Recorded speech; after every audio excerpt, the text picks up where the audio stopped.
Six senses like the spiritual scientist. I'm more like the alchemist. It's like working on your consciousness. Star nations are against the cabal. Intergalactic wars are shown the signs from Venus, Saturn to Mars. The upgrades of humanoids, 11 universal laws, 7 human seeds with terrestrial genes. Biological fields is greater than golden eagle. 0-point energy diet theory when I start my sequel. The Eisenhower counters of the watches. The symbol of ambient energy fields. Etheric Tesla shields. Indigo crystalline seeds. ADD, attention deficit disorders, really not a disease.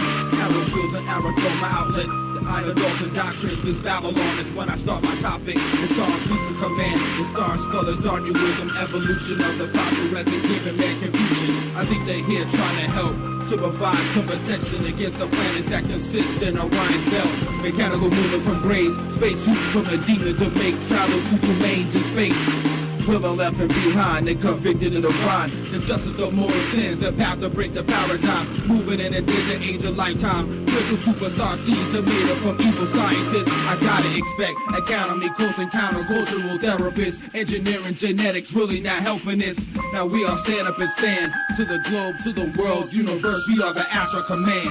Take me to your leader, then I'll tell you if I come in peace. Who is the master of this astral being your channeling? He speaks of peace by removing all duality. Aligns himself with astrology satanically. He mimics truth to attribute lies to prophecy. There's no consistency except with demonology. Eastern philosophies or alien technologies. Study the names and the symbols that they're borrowing. They're all just following an ancient masquerade. Like Rael and Billy Meyer and the dead from Heaven's Gate. Examine all the plans from the astral command. They demand evolution and ascension of man. These fallen angels are the masters of deception. They teach enlightenment from dark evil dimensions. The Grim, the Rapturous, a mass evacuation. Aquarian, 2012 reptilian invasion. Take me to your leader, then I'll tell you if I come in peace. Take me to your leader, then I'll tell you if I come in peace. Take me to your leader, take me to your leader. Take me to your leader, then I'll tell you if I come in peace. Take me to your leader, then I'll tell you if I come in peace. Take me to your leader, then I'll tell you if I come in peace. Take me to your leader, take me to your leader. Take me to your leader, then I'll tell you if I come in peace. A renegade searching for the way, for the place. Time travel through the space. Where's the gate? No delays. Turn the key. Vortex energy faster than a rocket shooting up the sky. Are we finally free? Can't breathe. First responders last. Everybody surviving 9/11. It was definitely an inside job. If you think that I'm wrong, that's only because you're scared. Walking like a robot, taking orders, dead stare. Twin towers building 7 sacrificial side. Pillars opening a portal, ritualistic death on sight. Astronauts, they're taking pictures of the rise. Could you believe they had it all planned right on time? We need to realize and be aware of the fact those running this planet came from another track. Secret societies, shape-shifting snakes, invading, enslaving, microchip, killing our race. Ya basta, ya no mas, the fight is on. Battle of the minds, who'd have thought this is our song? Revolutionary, evolutionary times. Read about it, be about it, write about it, dream about it. Full steam ahead, all engines go. Uniting the world, rescuing every single soul. It's never too late to take back what we own, what we've been given since our birthday. Take me to your leader, then I'll tell you if I come in peace. Take me to your leader, then I'll tell you if I come in peace. Take me to your leader, take me to your leader. Take me to your leader, then I'll tell you if I come in peace. Take me to your leader, then I'll tell you if I come in peace. Take me to your leader, then I'll tell you if I come in peace. Take me to your leader, take me to your leader. Take me to your leader, then I'll tell you if I come in peace.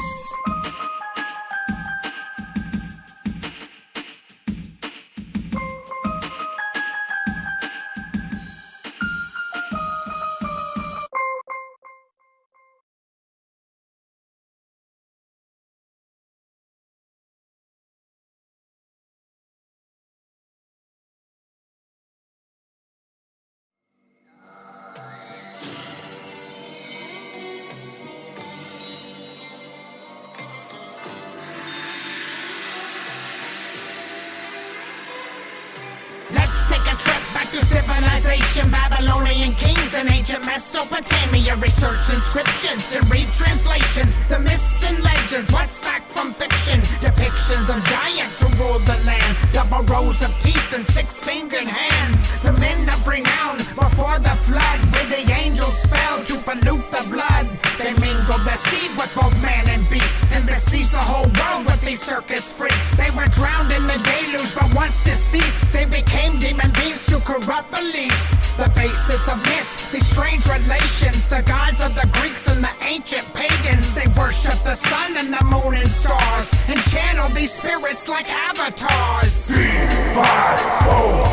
Nephilim bloodlines from the fallen ones. The ancient hybrids and redhead giants have now returned like a deadly virus. The Nephilim bloodlines from the fallen ones. The ancient hybrids and redhead giants have now returned like a deadly virus. Nimrod was the first after the flood to build the tower of bricks made of straw and mud. Exalted himself to reach the heavens, to be like God through self-ascension. Enchanted through mystical tricks and antics, he practiced witchcraft, the blackest magic. Commune with the darkest depths of the abyss, like elites and occultists within our midst. Enlisting dark spirits they know exist, and repeating perversions they can't resist. To be their own god, the first lion schism, the Luciferian definition, a false pantheon of apotheosis. The Uberman, Nirvana Gnosis, presented and channeled in pantomime through the mantis, the grays, and the serpentine. The Nephilim bloodlines from the fallen ones. The ancient hybrids and redhead giants have now returned like a deadly virus. The Nephilim bloodlines from the fallen ones. The ancient hybrids and redhead giants have now returned like a deadly virus. From the start of time until the end of days, there's no secrets to find or mysterious ways, hidden in plain sight, right up in our faces. Romans 1:22 repeated through the ages. Professing to be wise, they became as fools. Worshipped idols made with their human tools. Fused science mixed with the mystery schools to manipulate DNA molecules. First fallen angels bred with human beings. Then they were fairies and elves and changelings. Next we had alien grays abducting. Now the new disguises inside our machines. These demons of old are well acquainted, back from the days when the blood was tainted. Invaded the earth like space invaders to corrupt the blood of our coming savior. The Nephilim bloodlines from the fallen ones. The ancient hybrids and redhead giants have now returned like a deadly virus. The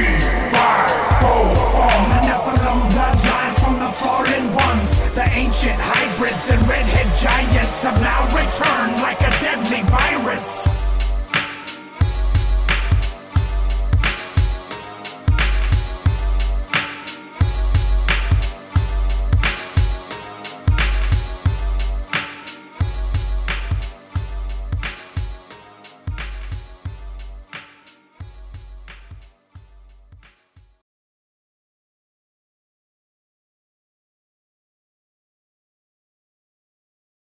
Gonna get you. Bank gonna take you. IRS gonna get you. They're looking right at you. Better go digital. Crypto.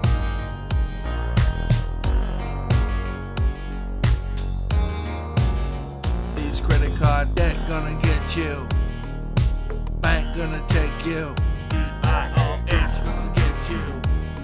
They're looking right at you. Better go digital. Crypto.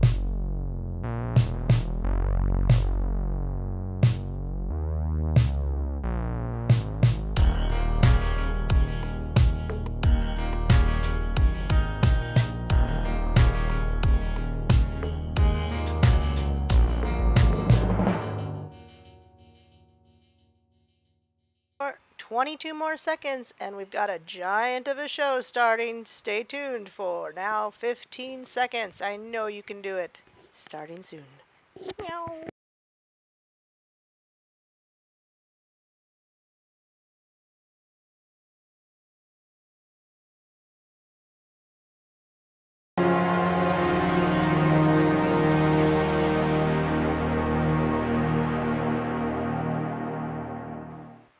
Well, hello, my friend NPC. Welcome to the giant show we've got coming and to a theater near you.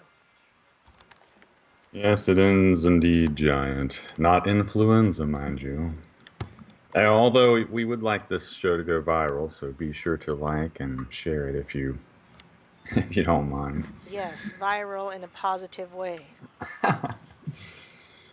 Well, So yeah, yeah. you said you had some updates to do before anything else, correct? Yes, I still have this really great coin that only 3 spots have been taken, so I may end up having to close it down and refund the 3 people because it's been like a week. But it is a very cool Spider-Man coin, and the picture is on my community page, and it is worth at least the $25 a spot. It's worth well more than that. It's worth 10 times that. But if you won at $25 and you're like, oh, I don't even want to keep it, I want to turn around and sell it, you could. I've actually seen it sell for a lot more than that. But it's all about what someone's willing to pay for it. I've seen the average selling price at least 10 times the $25 a spot. So it's a good coin to have. You may not understand collectibles, but it is collectible, and people will buy that for a much higher price than the $25 a spot that you can get it for. So if anyone is interested, please go to my community page, comment there, or if you're in the Discord, there is a channel in the server called Gold and Silver Raffles. You can comment or comment in any channel and I'll see it, and I'll get you on there and we'll get you a spot. So there you go. The other news is that, as many people saw, I brought the new bus home, and I haven't decided on a name yet. And I feel like it should be like traveling something. I know that sounds very cliche, but I mean, how many names can you really come up with for a bus or a van or something like that? Your travel home. So whatever, it'll probably be, I don't know. If you can think of something, you can tell me, and I'll put it in the idea slot. The girls had names like, they were kind of funny, but Travelin' Tracy was one of them. Like, I don't know about Travelin' Tracy, but it is a 2006 bus. It's only got 89,000 miles on it, and I wanted to tell you guys about the trip home. So as I was leaving town at around 11:30, a light came on that said fuel filter, and so since I'm this 6-hour drive away now. This is, with a regular car, it's almost 6-hour drive. So I'm taking this bus, haven't ever driven a bus before, mind you, and the light comes on, so he says, bring it back. We'll just make sure. The guy is so cool. Make sure. It was a fuel filter light. Puts in a new fuel filter just in case. He goes, I don't think it's the fuel filter. It seems fine. I think the light's just being on. But we'll put in a new one anyway. Puts in a new one, tightens things down, and says, all right, you're good to go. And I leave, and it's a dually basically in the back. And when I got to Butte, which is 2.5 miles from Missoula, 2.5 hours, excuse me, I blew the inside tire. I mean, it blew up, like exploded. I'm 10 miles out of Butte, and luckily the guy says if one of the inside tires happens to blow, I guess, I'm glad he told me this information, praise the Lord. He says you can go for quite a while on it because it's an inside tire. All the weight is mostly on the outside tire. So I called a guy that I bought the bus from, and I said, I just blew a tire. Do you know anyone in Butte? And he gives me an address for a tire place that says that I even called them. They said, yeah, they can take the bus and fix a tire. Well, it was there are two locations, and I went into the wrong one, and the wrong one I could not get my bus out of. I probably should have asked for help, but then again, that person might have wrecked it, so I wrecked my bus right off the bat, guys. I didn't wreck it bad. I scraped the side of it over a rock, so some landscaping stuff. Oh, but anyway, the other side I scraped on the corner of their building, and I just couldn't make these turns. I don't know who could have, to be honest. I should have never gone in there in the first place. So it's easy to fix because I'm fixing this bus up anyway. The building was far worse off than the bus, and they knew I was going to the other location, and yet they still called the police on me. They called the police and said I hit and ran or whatever. And I'm like, but I'm going to your other location because you can't fix my tire, and I'm freaking out, and it was just very stressful. So the police were acting like they were nice, pretending I was getting off easy because they weren't going to give me leaving the scene of a crime. And I'm like, a crime? I'm like, first of all, I said I did it. They said I did it. And you knew where to, and they knew I was coming here. And he goes, well, that's true. We knew where to find you. And I'm like, yeah, I wasn't running away. If I was running away, I would have like left town and tried to go to a different, because you can travel for a while on that. And I could have probably figured something else out. Anyway, police did give me a no insurance ticket, which I'm going to probably fight, because if I appear in person and show them where the Supreme Court says that you do not need even a driver's license, insurance for your vehicle, or tags if you are a traveler and not a driver, then I really don't have to have any insurance, and that's under the Supreme Court law of between the difference between a traveler and a driver. Nobody ever pushes back on it because nobody knows that. So because I'd have to appear in Butte, I haven't fully decided, and I'll pray about it, if I'm going to show up and battle that ticket for the no insurance. But the bus is in totally good shape. I scraped aside a building. They screwed it back together. Everything's fine. Yes, I'm an outlaw and a terrible woman driver. But hey, because it was my first time driving a bus, it takes a minute to figure out some of these corners. And I almost hit a couple other things too. But I was like, this will be a funny story later. And only one day later, it's kind of funny to me. I'm not upset about it at all anymore. Even the running with the cops, they were kind of, how cops are. They think that they've got more rights than you. They think that they're smarter than you. But whatever. At least he didn't give me a ticket for leaving the scene of a crime. So that's my story. Got this beautiful bus home. It's in perfect running condition. It has cruise control. I mean, it was a nice ride. It didn't really go up more than 70 miles an hour, but that's pretty good speed for a big rig like that. So that's my story. There you go. And I will include that when I will be doing progress on the bus, videos like that. And I will probably be the first ever right-wing libertarian to have a bus build conversion on the YouTubes, at least that I know of. Because all I ever see are these super left-wing, I want to have no carbon footprint types that are doing bus conversions. So we'll see how it goes. That's my news. There we are. That's pretty great. Yes, and you are talking about the canola oil conversion, the diesel engine conversion thing? It is a diesel engine, yes. Oh yeah, man. That'll be pretty cool. Yep, and it's a pusher. It's got the engine in the back. Like I said, the cruise control, it really is easy. It is easy to drive. It's just making those turns a little bit broader. Well, I guess don't get stuck in somebody's driveway. You could say that you drove it like you stole it, right? That's right. I was out of there. I'm like, I'm going to run into this building and I'm going to just be a fugitive. And I can't believe the police caught me literally down the street at the other location. How did they know? I thought of a good name for it real quick. Tell me. Maybe. I don't know, maybe. Yeah? Did you just mute yourself? What's the name? I was going to type it. Oh, okay. Nanya business. Only you can emphasize the bus part. Bus part, Nanya business. So, what's this traveler versus driver thing? So you are not sorry, thanks for asking that. I should clarify, you are not a driver unless you're driving for a business. So if I was driving for my boss, let's say when I was doing landscaping, and I'm driving his truck with his name on it, I have to be having a driver's license, I have to be having insurance, and I have to have plates. But if I'm a traveler traveling from point A to B, and I don't have it pulled up or anything, guys, but I can find this information, and I probably will have it all with me.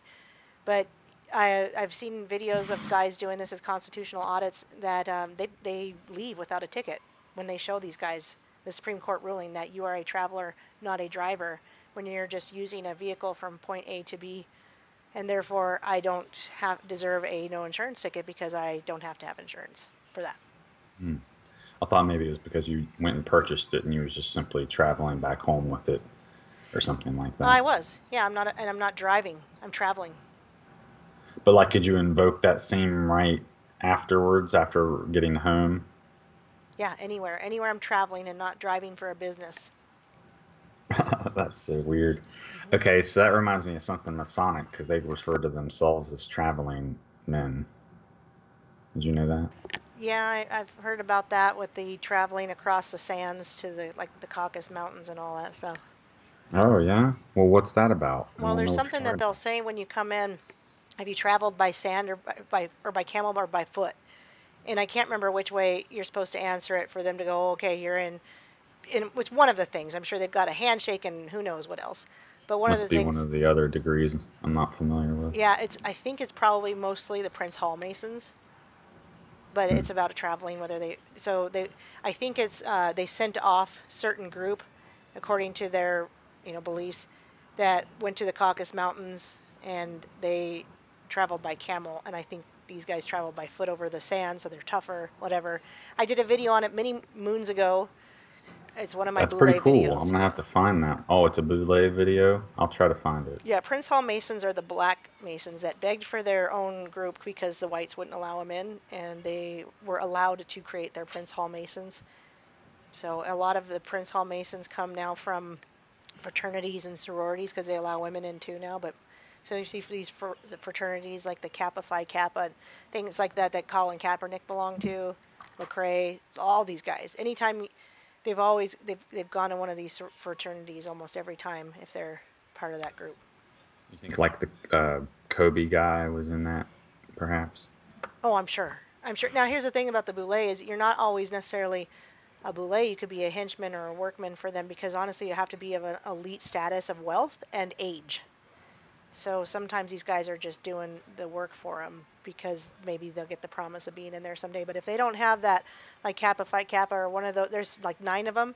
They call them the Pan-Hellenic fraternities. If they're not one of the Divine 9, you're not getting in. Pan-Hellenic. Hellenic. That's interesting. Pan is going to be a topic tonight. 1L. Well, either way, it yeah. refers to the Hellenization, correct? Yep, the Divine 9.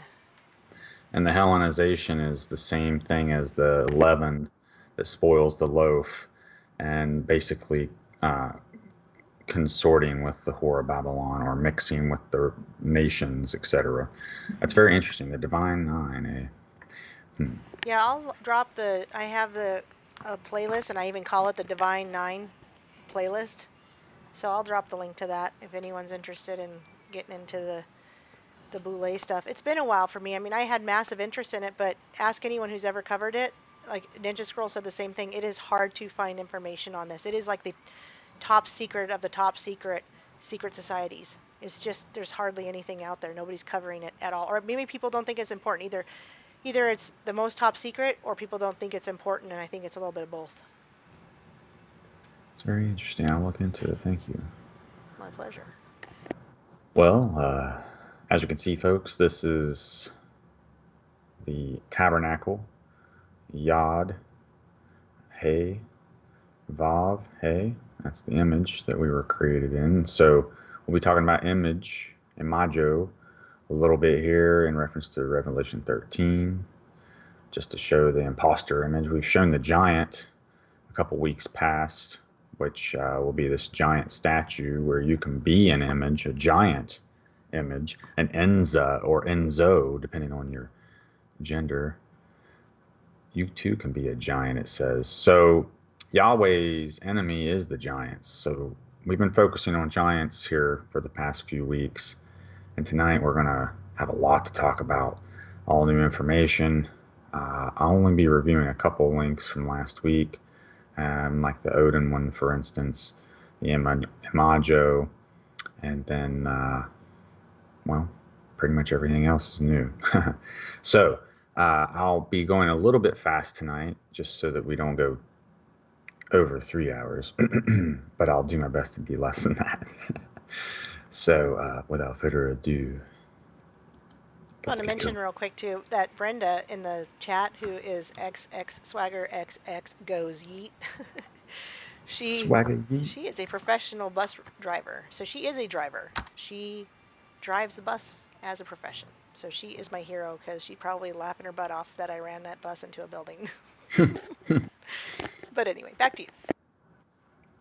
Okie dokie, guys. So this is a very auspicious date. We're trying to unravel the mystery. The air just kicked on. Is that? I don't hear a thing. Hold on a second. Let me turn that off real quick.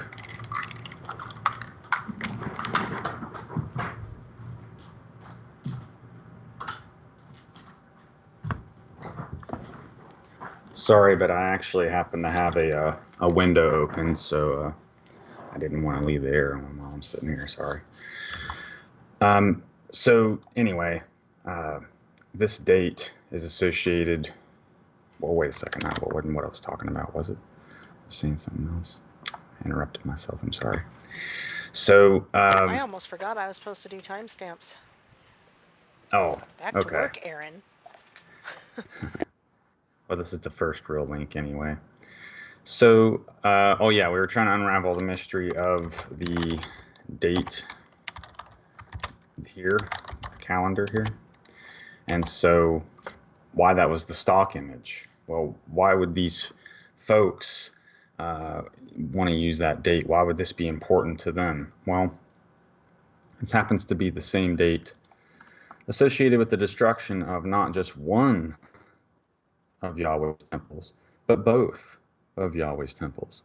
Now, mind you, there was the tabernacle in the wilderness prior to this. So if you don't count that, then there's just the two here. But it was destroyed twice, and then the people were led into captivity. So I did read this, I think, last week or the week before.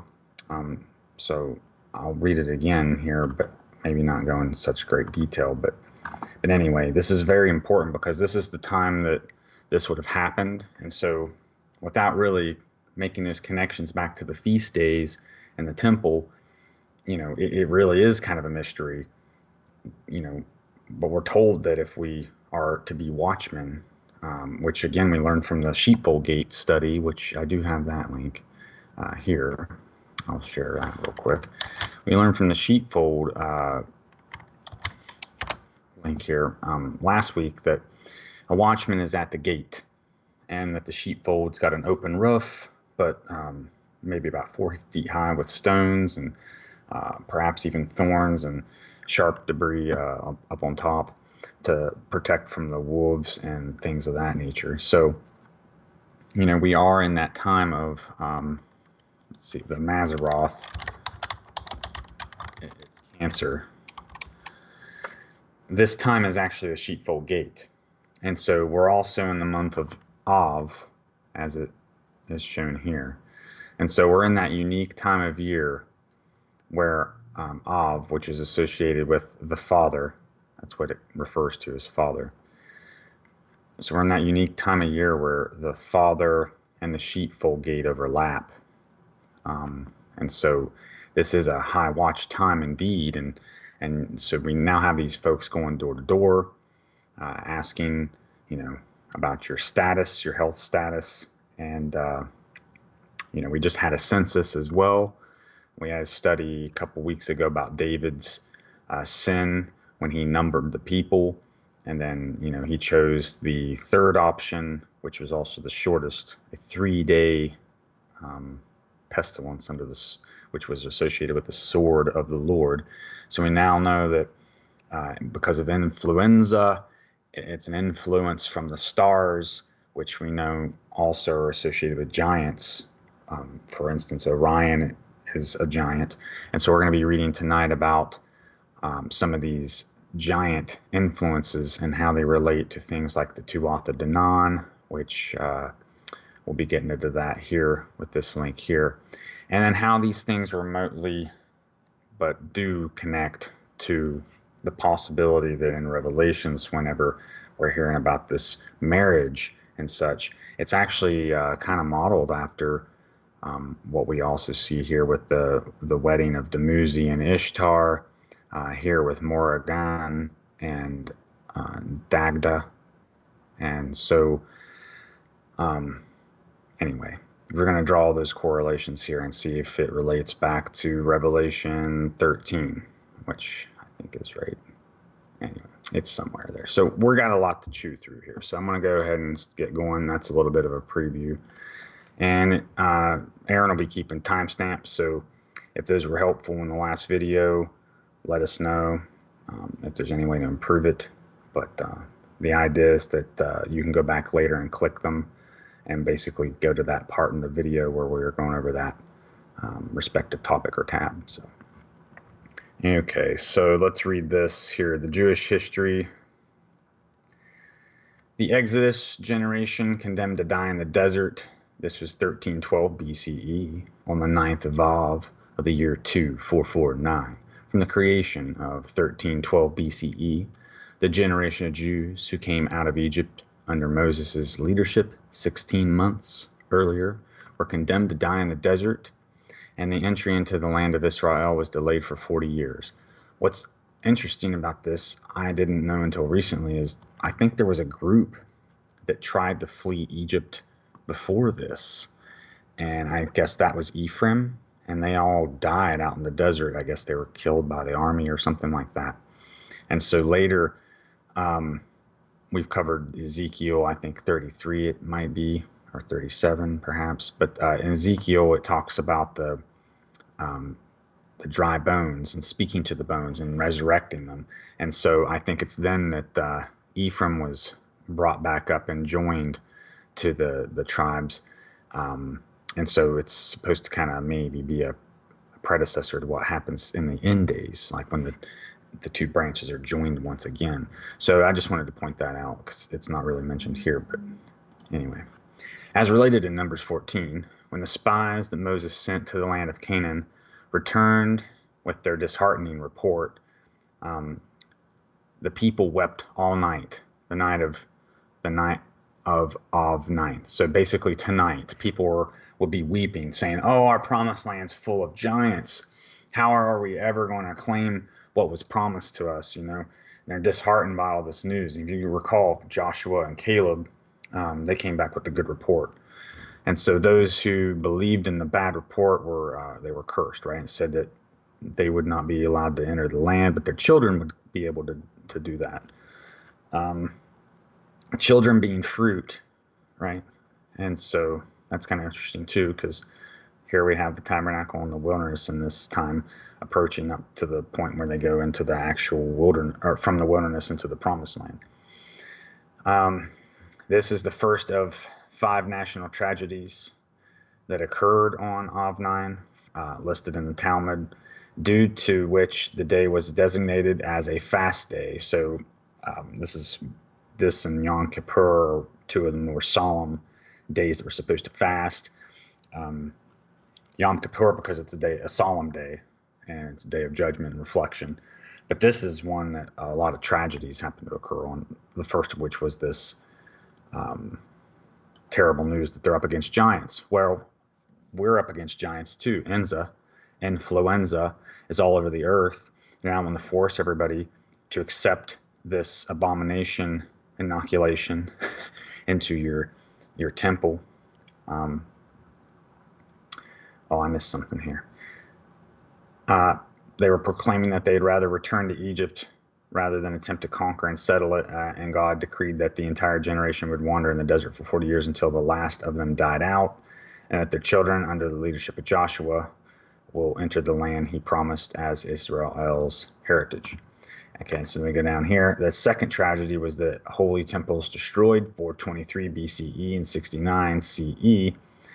Both the first and second Holy Temples, which stood in Jerusalem, the first of which was built by Solomon, and then the second was when they were let out of captivity by King Cyrus, and they were allowed to reconstruct the temple.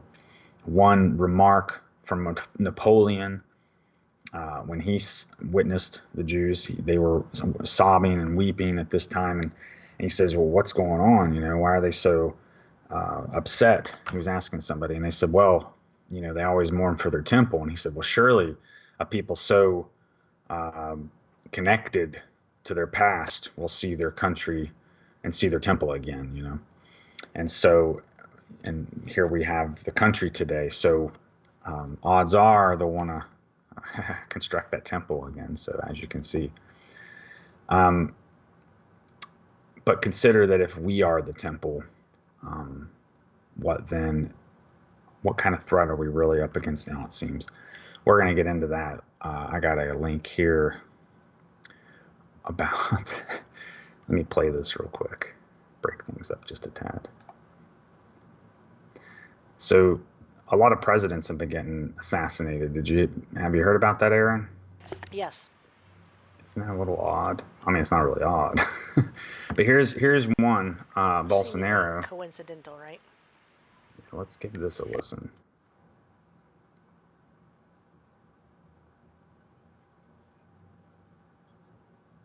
Don't hear anything. Oh, sorry. Maybe it's going to be docked. into the window there. Sorry. Let's give it another whirl. I think you have the volume down. Try the volume. Oh, what's up? Usually we can hear it. It's not working at all? I can't hear anything. Well, I'm so sorry. Let me just drop this in here. So he's saying that it'll change you into crocodiles. He said it might make you effeminate. By accepting the jab? Yeah. Is this one of the guys that's been killed? I don't think they've got him yet, but they've been knocking off several. I think 5 of them so far in Africa. So this guy might be one of the ones next. But anyway, it just came to mind real quick, and I wanted to share that because I had that link. I wanted to get it out of the way. So, there's a lot of presidents that are kind of ringing the alarm bells and saying, hey, we are trying to protect our people, right? And so the method here is they take out the shepherds. The good shepherds are the ones that lay down their lives for their flock. If you see here, we got a lot of good presidents getting taken out all over the earth because they're not going along with this narrative, right? And so they think that they can take out the shepherds and scatter the flock. And so this time, I see this time right now as very spiritual in the sense that we're in that sheepfold time, and they're literally coming to our doors. I ran across the beta version. It's not one you hear much about. Beta is bet, that's house, and then delta, that's tent door. So like they're literally coming to your house and your tent door, your tabernacle, so, I don't know. Sorry, it's a little overwhelming sometimes. Well, remember when they had to keep these vaccines really, really, really cold too? Oh yeah, Apparently they've no just thrown that out the window. Right? Well, I'd say it's probably because they're not even giving you the vaccine now. They're probably just giving you the chip. Maybe your second one is that. Who knows? I saw a really convincing video today on one of the social medias, and these folks just injected, simulate skin. They injected it through this barrier and were able to kind of like insert a chip. And then there was some footage right after that. It showed a syringe zoomed in, where it actually had a chip in the syringe and it was plunged in, and so I don't know if it's just random or what's going on, but folks just stay away from it. I have a really close friend get it the other day, and it really upset me because they even like had a really bad attitude about it, like mocking, you know what I mean? And I've seen there's a lot of mockery on the yeah, or just anybody really, I guess, just kind of mocking the whole thing about how it's not dangerous. They referred to it as 5G microchip fluoride with the devil head or whatever, and it just really upset me because I was like, wow, you do realize this is in a experimental stage, whether it's the 3rd stage or not, it's still experimental. Sorry, I just get upset. Anyway, the temple's destruction. I mean, that's what we're talking about, the temple's destruction. We're watching all these people's temples be destroyed all around us. And it's like these people are selling their souls for concerts, for donuts, for, some of them just for the fuzzy feeling of being a good person, or your right arm saving lives or whatever. Like, it's just insane. Okay, so the temple's destruction, which we'll talk about this in Zechariah 11, how the idol shepherds will be, their right arms will be strucken lame and their right eyes darkened, which I think also, again, refers back to this Odin stuff. And this also relates to the Tuatha Danaan. So this judge will be coming, and everybody that has his brand already, they'll be under his dominion. But if you recall in Revelation 9, those who have the seal of the Most High, won't be affected by this. They will be marked by the Most High, and that's what the meaning of harpazo and being gathered into that sheepfold is all about, is to keep you safe from the outside. So, hallelujah. Okay, so on that note of hope, yet the 9th of Av is also a day of hope. The Talmud relates that the Moshiach, or the Anointed One, the Messiah, this is the person at the door, as it were, was born at the very moment that the temple was set aflame and the Galut began. It's basically saying like the spirit was released from the temple into the world is what they're basically saying. And they claim that in every generation there's this like a vessel, and we covered that last week. So let's get moving because I don't want to waste too much time. So that's a review of what this time of year is about. It's a very serious time. Can you imagine being alive at that time when the temple, where the Spirit of God literally came down and lived among you, that would be destroyed? They didn't even think it was possible. And you know, I've heard other rabbis talk about how even in the Second Temple period, the king then, you know, he even knew the language of the birds and animals and so on and so forth. Like, imagine being that holy, you know, walking in the Spirit so much that you were actually doing what Adam was able to do, you know, and converse with the animals. Like, and they still yet were led into captivity and had the temple destroyed. And who do you know that he can understand the animals today, you know? So I don't that's personally just know anyone. well, that's just to show, like, to illustrate this concept of the 50 gates, that we are indeed in Babylon, and that so many are being led into captivity today, and that this is that 50th gate is where that non-redeemable type nature takes place. So we're at that like 49th gate, which again refers back to the sevens. And so tonight we will be referring to the sevens a little bit. Oh my, look at all these tabs. So it's like right here, 7 Salems of the eclipse. So did you know that the eclipse that took place in 8/21, 2017, 33 days before the Revelation 12 sign on 9/23, 2017, that not only did it begin in Salem, Oregon, and what I mean by begin, the shadow resulting from the eclipse traced a slash across the United States, 1/2 of an X, if you will, because the second eclipse would be coming in April 8th of 2024. And so you'd have this complete X, just like the sign given, or excuse me, the mark given in Ezekiel 9:4, when the Spirit went through the city and marked all the people that sighed and moaned for the abominations that were done in the city. Well, the 9th of Av is the time that we're supposed to be doing that and wishing the temple were here, you know, mourning for the destruction of it, and the fact that we're in Babylon and that we're, you know, seemingly irredeemable, but only by the grace of God are we going to be saved, you know. So it's just really important to draw those parallels, I think. And so this is just this link to show did I share this one? Yeah. This is just a link to show the night sky. Now, there's a really helpful tool down here. You can see which planets are actually visible. I just choose Jerusalem because, well, you know, why not, right? But it tells you which are easy to see, perfect to see, slightly difficult, etc.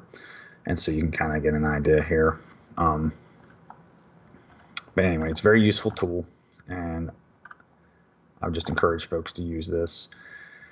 And let's get on to the earthquake one. Remember birth pangs, which the Hebrew word for that is Odin, which we'll cover a little bit of Odin stuff today. Odin is birth pangs, travail, which are associated with earthquakes. So I wanted to make a habit of sharing this each time, just as a useful tool for anybody that's not familiar with it. And through all the introduction type stuff, now we can get into some of the more fresher things. This is a really weird story. So, folks, I'm not sure how you feel about goats, but they kind of make me a little uncomfortable. So here's a story about. I like the idea of them cutting my grass. If I I do ever have too. a farm. But something tells me that there's just probably something. I just don't get the good vibe from this. Yeah, I guess it So depends on what they're being used for, because I can't imagine goats are inherently evil. But no, you are allowed to eat them, and in some cases they are acceptable offering if you couldn't afford a lamb. Um, they are also substitution in the Day of Atonement ritual, for instance. I think even in Passover, it is permitted to eat goat.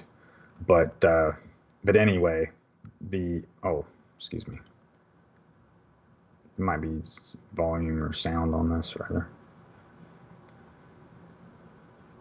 Yeah. I just want to say, Joe says, why am I hearing this again in this loop? But I don't know what you mean, Joe. So is something repeating, or is it a sound problem, or is it just because we're talking about the same thing?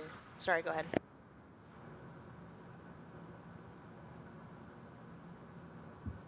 Oh, I don't know. I'm sorry. So here's the speech from this guy, and on the goats that are going to be in the New York park. I guess they're going to be grazing on it to take care of the invasive weeds. So just a little listen here.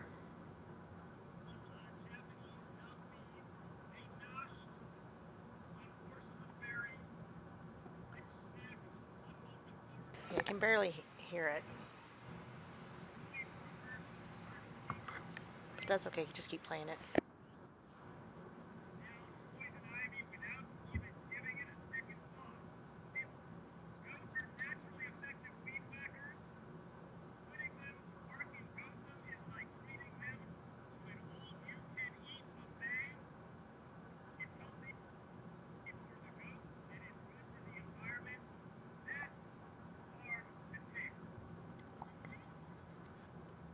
Well, that's interesting. So yeah, they're there to take care of some of the invasive plants. And yeah, I mean, I think it's a cool idea and all. It's just that I don't know, I've just learned to kind of recognize things like this as suspect is all. I mean, the guy's giving the speech named Dan after all. Oh, there you go. Okay, so let's keep moving here. And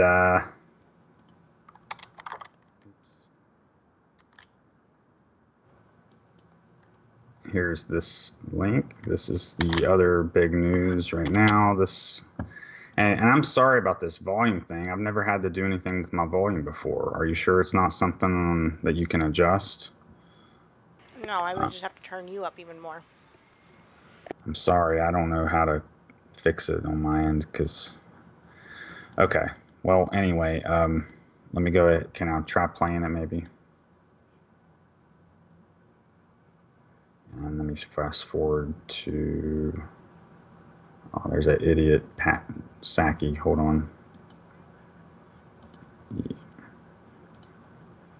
Okay, here it goes. Can you hear it? Were you able to hear it at all? No. I have no idea why it's not working.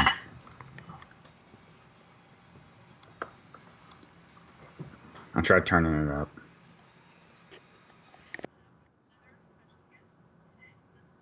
Did that work? Nope.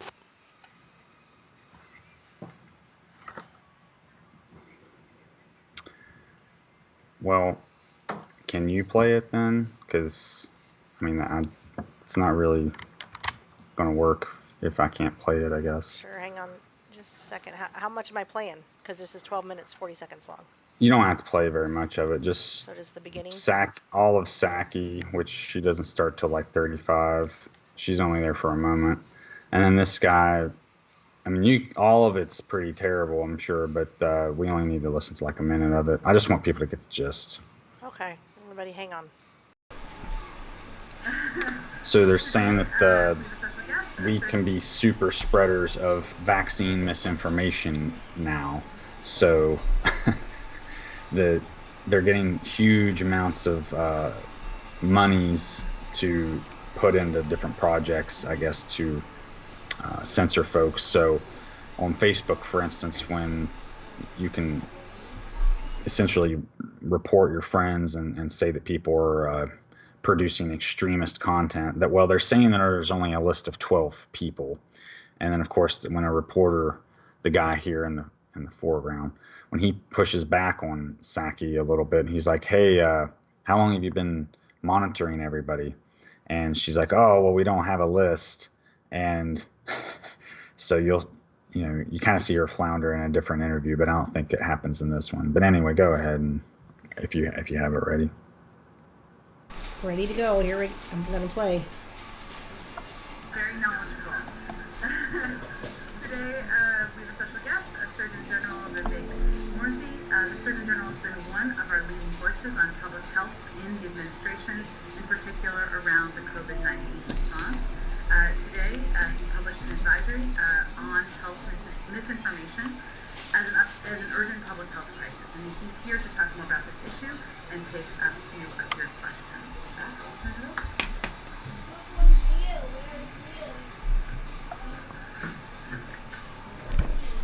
Hello everyone, how are you? It's nice to see you all today, and thank you, Jen, for that very kind introduction. As all of you know, we've come a long way in our fight against COVID-19, and we've come a long way thanks to the efforts of many, many people across communities in the United States. Right now, we are seeing COVID deaths markedly down from their peak in January. We have 160 million people who have been fully vaccinated. Much better now. And hundreds of thousands of people each day are choosing to get vaccinated. That is all good news. But we are not out of the woods yet. Millions of Americans are still not protected against COVID-19, and we are seeing more infections among those who are unvaccinated.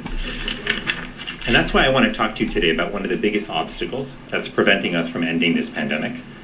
Today, I issued a Surgeon General's advisory on the dangers of health misinformation.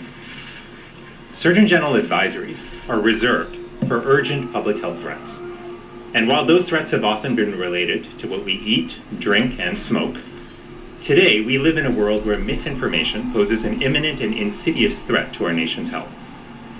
Health misinformation is false, inaccurate, or misleading information about health, according to the best evidence at the time. And while it often appears innocuous on social media apps, on retail sites, or search engines, the truth is that misinformation takes away our freedom to make informed decisions about our health and the health of our loved ones.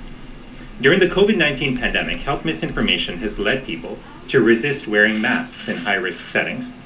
It's led them to turn down proven treatments and to choose not to get vaccinated. This has led to avoidable illnesses and death. Simply put, health information has cost us lives. Now, health misinformation didn't start with COVID-19. What's different now, though, is the speed and scale at which health misinformation is spreading. Modern technology companies have enabled misinformation to poison our information environment with little accountability to their users. They've allowed people who intentionally spread misinformation, what we call disinformation, to have extraordinary reach. They've designed product features, such as like buttons, that reward us for sharing emotionally charged content, not accurate content. And their algorithms tend to give us more of what we click on, pulling us deeper and deeper into a well of misinformation. Now, we need an all-of-society approach to fight misinformation, and that's why this advisory that I issued today has recommendations for everyone. First, we include recommendations for individuals and families. We ask people to raise the bar for sharing health information by checking sources before they share, to ensure that information is backed by credible scientific sources. As we say in the advisory, if you're not sure, don't share. Second, we're asking health organizations to proactively address misinformation with their patients. Today, the American Academy of Pediatrics is announcing an educational campaign to help parents navigate online health information. I'm encouraged to see this commitment, and again, this is just the beginning. Third, we're asking educational institutions to help improve health information literacy. We're asking researchers and foundations as well to help us learn more about how health information spreads and how to stop it. Today, the Rockefeller Foundation is announcing a $13.5 million commitment. I feel like that was a mistake. He says how health information spreads and how to put a stop to it. Health information, but anyway, Well, yeah, he probably meant to say misinformation. I know, but funny slip. Keep going. I think everybody gets the gist. Okay. Because right after he says the Rockefeller Foundation gives them $13.5 million, that's pretty much all you need to know right there. There's going to be a lot of money behind this, folks. So the censorship, they'll probably be employing unemployed people that can just sit at home and do nothing but report people. You see what I mean? Like, it's going to get ridiculous, I think. That's just speculation on my part, but... Yeah, there's a lot of mainstream media people saying we need to make this hard on people who won't get vaccinated, that we're the pandemic, us, with that. Yeah, exactly. So, oh yeah, that lady, can't remember what her position is, but yeah, she's saying it's a pandemic of, particularly associated with the Delta variant, that it's a pandemic among the unvaccinated, which we'll talk a little bit about the pandemic here later. So here's another term. I haven't mentioned it in the past, but because of the association with the sheepfold gate and this time and the unknown but imminent arrival, I wanted to share this concept of the Tay al-Ard. And in Arabic, it's known as the folding up of the earth, or the covering long distances in the twinkling of an eye. So when people talk about the twinkling of an eye, this is what they're really referring to without maybe realizing it. And so it's thought that particularly holy people could be aided in their quests or their intentions, that if they're solely devoted to God, that they could be aided at times with almost supernatural teleportation or transportation speeds. So you got some stories here about Solomon asking to have the throne of Sheba transported to him by one of the jinns even. So the idea is that if you wouldn't even be aware of it, that you were being assisted, it would just happen perhaps. And so it's kind of interesting to consider that this is part of one of the major end time signs, is that Jesus will appear at the Mount Olives in the twinkling of an eye. And so there is this concept here too of, you see, appears in this Shia text also. I'm trying to find the part here it's relating to. Oh yes, they say that 301 of Mahdi's companions will be, part of this army too. It's really interesting to get into, but I just wanted to share that because of the summertime theme, and this one expands on that a little bit. So if you found the topic interesting, you might want to read this too, because it just expands on it. Gives you a few more examples throughout history of when it's been referenced, but it insinuates some supernatural divine intervention of some sort, perhaps. It's really interesting. Okay, so, and I bring that up because Book of Revelation is full of all sorts of magical beings, it would seem. And so we'll be talking about one of them this evening. And so I know this writing's really aggravating to read, so I'm not going to spend a whole lot of time on this article, but there is a very, very, very interesting part here. We're then going to segue into another article here. So the term belay is also known as a rare and archaic term in Scots Gaelic, while in Manx, belay with an EY, or LEY rather, has become the ordinary word for tree. It has its origins in the old Celtic Belios, attested in Gaulish place names like Biliamagos, plain of the sacred tree, more modern day Bilam. No cognate has survived in Welsh, but in Breton, bil can still mean the trunk of a very large tree that has been cut down. Now, where does that sound familiar? Do you know, Erin?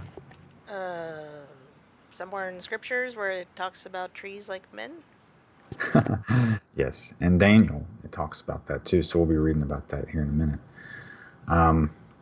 These linguistic and theological features could indeed suggest that the figure of Bele or Bile, first ancestor, quote, of human lineages in time, is also the first point in space, or the Ein, in some philosophical terms, out of which all subsequent spatial dimensions grow. The ion being a dot, 1D being one dot, 2D being two dots in a line, 3D being a third dot, and that creating a shape. Or so the triangle is the first 3D shape, for instance. So anyway, this is a really interesting article. I just wanted to bring it up real quick because now we're going to be talking about this tree. Well, we've talked about it in the past, but in a slightly different context. So it's a really good article. And so now mention here that the Daniel chapter 4 prophecy discusses the chopping down of a great strong tree and the passing of a period of 7 times. So remember, we're going to be talking about the eclipse here on the next link, about this passing through of 7 Salems. And so we'll be leading up into how that might relate then to 1 Thessalonians 5:3, where it talks about they cry peace and safety and sudden destruction comes upon them. Well, if the eclipse shadow is passing through the United States and going through 7 Salems, which means peace, just prior to things like the Abraham Accords taking place, etc., I'd say that, with the great sign in heavens taking place 923, we do indeed have birth pangs. We do indeed have travail. So we'll be talking about that in Matthew and Mark, which I also have some links for.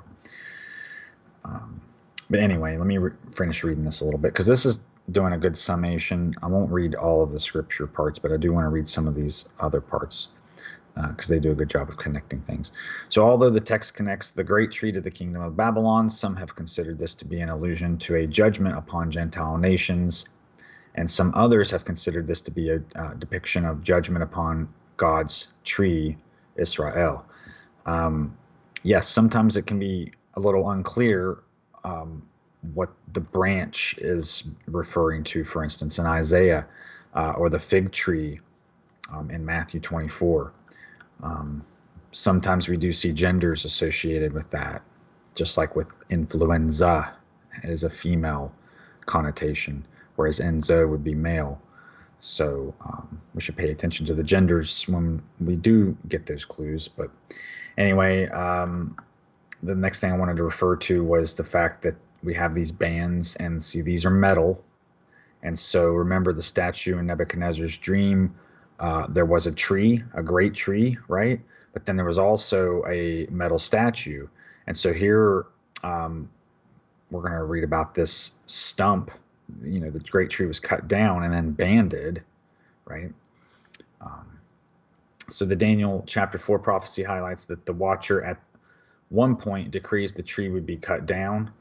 The house of Israel was the first house to be removed by God, referred to 2 Kings 17:18. In respect to the house of Judah, God announced the removal of the treasures in 2 Kings 20:16 through 18, but the destruction of the house was decreed in 2 Kings 21:12 through 15. That's pretty terrifying to have God speak against you, to know that it would be done, right? Many tekel person type thing there. Even following the righteous reign of Josiah, God would not change his mind. That actually might be the guy that knew the languages of the animals. So I could be wrong about that, but if that's him, here you're seeing it, like, even though he was good. There is little doubt that the destruction of the city of Jerusalem by the Babylonians was a key event, but it does not mean that the bands of iron and bronze were placed on the stump at that time. Many have realized that the 7 times of Daniel 4:16, apart from the marking and passing of 7 years of Nebuchadnezzar, could easily be representing 7 years times 360 for a total of 2,520 years. The bands of bronze and iron link the great tree prophecy to the great image prophecy of Daniel chapter 2. Bronze and iron are the last 2 metals of the great image. And remember, iron does not mix with the clay, and that also includes a mention of the seed not mingling. So it's not just iron and clay that don't mix, but also this genetic material. And remember, image, we'll talk about Imago being an adult insect when it has wings. So the indication is once a metamorphosis has taken place. So the indication is that the start of the image's bronze kingdom is the start of the banding of the great tree, a possible period of 20 years. The starting and ending periods of the span of 2,520 years can only be verified through the study of biblical chronology. He continues here, the biblical chronology presented in this site indicates a 2,520 year period that began with following the 70 years of captivity to Babylon. So remember, the destruction that occurred there happened years and years apart.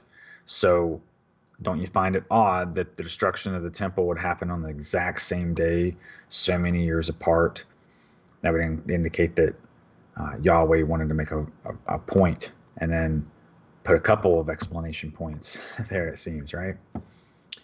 Okay, so the starting and ending, or excuse me, let me continue here. The era of 2,520 years may be depicted in the book of Revelation in verses Revelation 11:2, 13:5 as 42 months. That's like 3.5 years. In the context of Revelation 13, it is apparent that the period does not begin until the near mortal wound is healed, until the release from Babylonian captivity. It will have been approximately 42 months since the solar eclipse, for instance, that took place in August of 2017 in the Revelation 12 sign. So it's been about that much time since then. And of course, that's associated with the birth of the child and the dragon coming after the child, etc. So what are we seeing now with great persecution against God's people, those who don't want to take the juice, for instance? It's food for thought. In the past period of 2,520 years has been viewed from the perspective of the Gentile kingdoms of Greece and Rome. And however, the Gentile kingdoms of Greece and Rome cannot be neatly connected to the end time period of 2,520 years. And it says here, actually, the nations are not Gentile nations, but the nations of faith. It goes on to say here, Genesis 17:5, I have made you a father of many nations. So remember, we're talking about the Malak Tau peacock character ruling over all the nations at the top of the great tree. That's what the Christmas tree represents. So please, learn about the Christmas tree ritual and try to get away from that kind of stuff, because this is what we're Well, we can remind promoting. people that we ourselves did a Christmas video with Gary Wayne, but there's plenty of good videos out there on people who Truth Unedited covers it. Theophilus Most Excellent, I think his name is. Anyway, these are all people I can connect you guys with if you're in the Discord or want to email me, ladyliberty@countermail.com. I can always pass it on, but it doesn't take long to realize that this is a holy, holy pagan holiday down to the very tinsel you put on a tree. Down to the very roots. Oh, I should have said that. You're so smart. And of course, that's associated with the time of Nimrod's birthday. And so, again, this is associated with the Assyrian type, or that person that would lead into captivity. So, again, we'll continue here. Okay, so I'm just going to skip down here. Whichever way the prophecy is viewed, it is important to realize that upon completion of the allotted time, with the bands having been removed, remember, Yahweh talks about how he can loosen the bands of Orion and Pleiades. So the Pleiades are connected with plagues. Those divine feminine spirits, they're all bound together. A lot of them are associated with destruction and plagues, and they're just basically let loose to punish and destroy. And so, but this Orion character is apparently what I can gather is this tyrant that is raised up from time to time and leads people into captivity while the others destroy everything. So the book of Revelations is showing us this beast and horror combination here, where we can kind of see where these I think it might be related to the Pleiades and the Orion then, because he does make those mentions of being in control of them. Again, the Isaiah 11 mentions the branch that comes out of the stump, and so it indicates that there's going to be this period of time when there is going to be a Yahweh-approved ruler on this earth, that it won't be under the dominion of the giants. For 1,000 years, there will be this ruler, and this is the prophecy referring to that. And then we've got in Jeremiah 23, behold, the days are coming, says the Lord, that I will raise to David a branch of righteousness. A king shall reign and prosper and execute judgment and righteousness in the earth. And then Zechariah 3, we got, for behold, I am bringing forth my servant, the branch. And then behold, the man whose name is the branch, from his place he shall branch out, and he shall build the temple of the Lord. So we got this branch also connected with the rebuilding of the temple. So that's when all the people will be gathered again, and this refers to some other part in Isaiah 11:11, when the second rapture takes place and the people are gathered again together. And so this is all connected in that sense.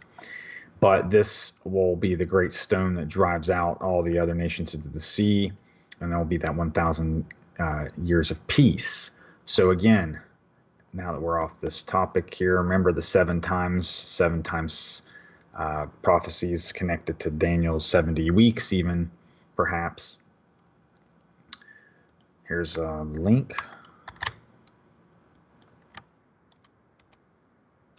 Okay, so the Shekinah and the 7 Salems of the total solar eclipse.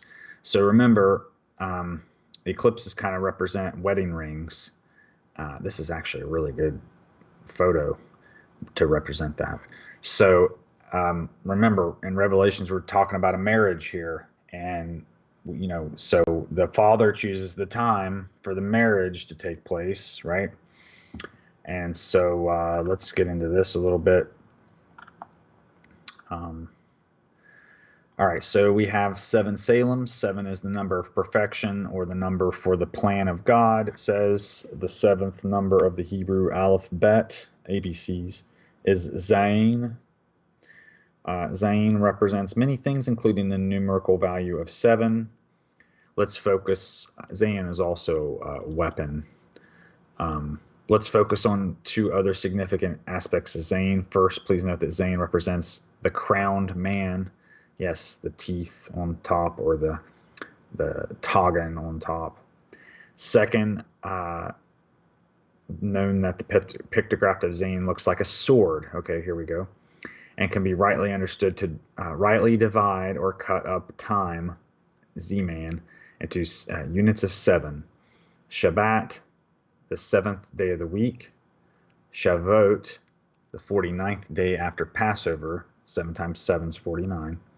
Tishri, the 7th month on the Hebrew calendar.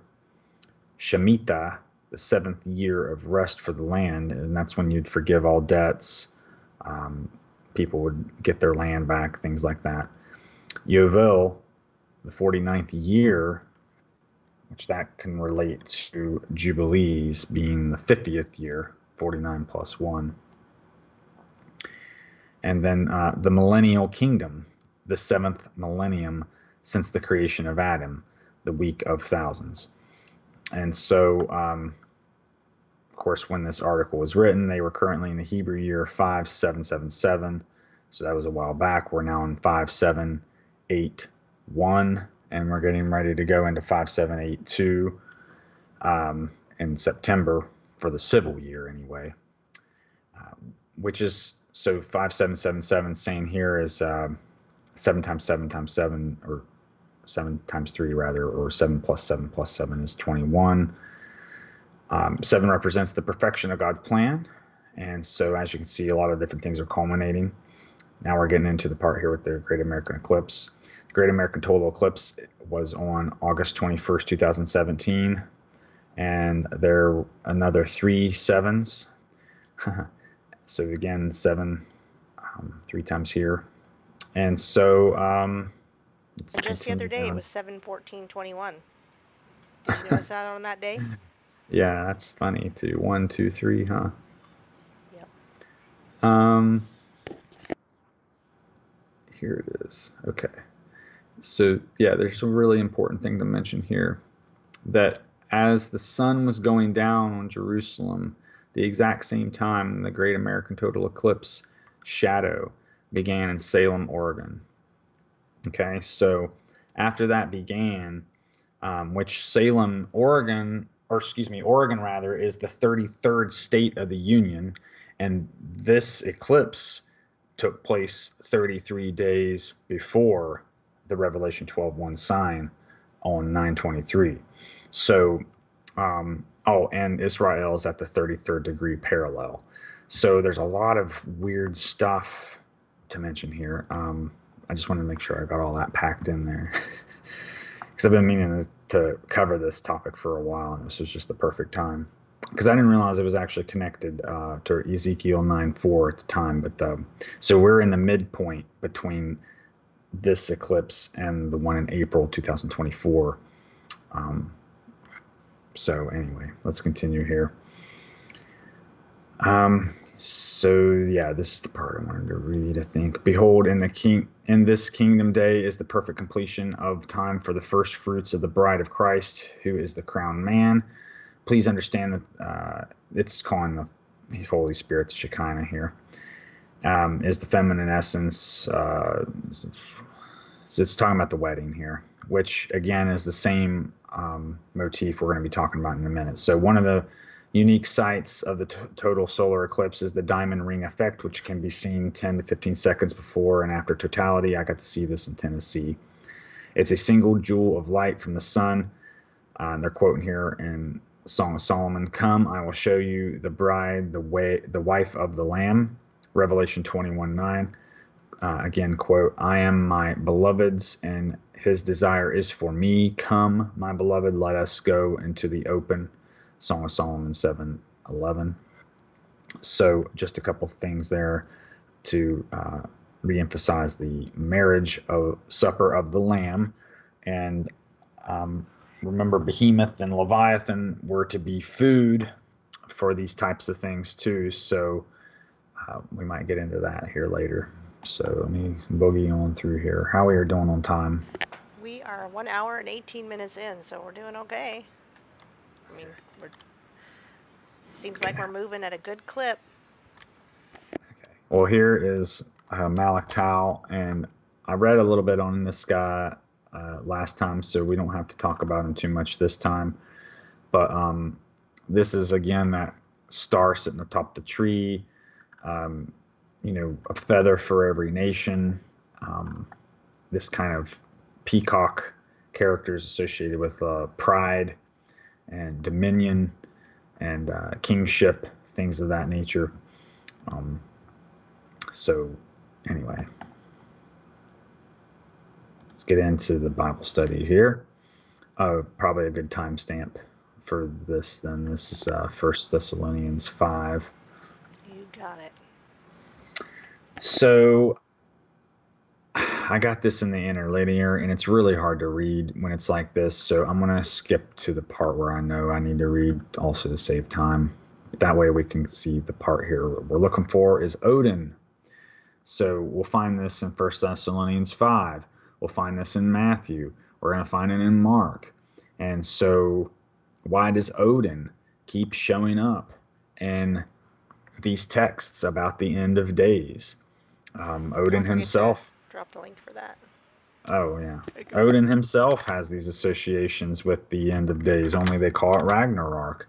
And so Odin's always wanting to collect prophecies and anything that he can as far as information or whatever, so that he can try and alter the outcome or whatever at the end of days. So it kind of got me thinking, like, well, if Odin was truly an all-powerful entity, then he would be able to alter things, right? So it insinuates that he's really not in full control, but that he still exerts a great deal of dominion or authority. So I've always kept that in the back of my mind, and it seems as though this is kind of where we start getting into that left-hand, right-hand path thing. And so we find that there was the giant slayers who made a name for themselves, and the tribe of Dan would name everything after themselves when they conquered it, a lot like Alexandria. There's a lot of different Alexandrias when Alexander did the same.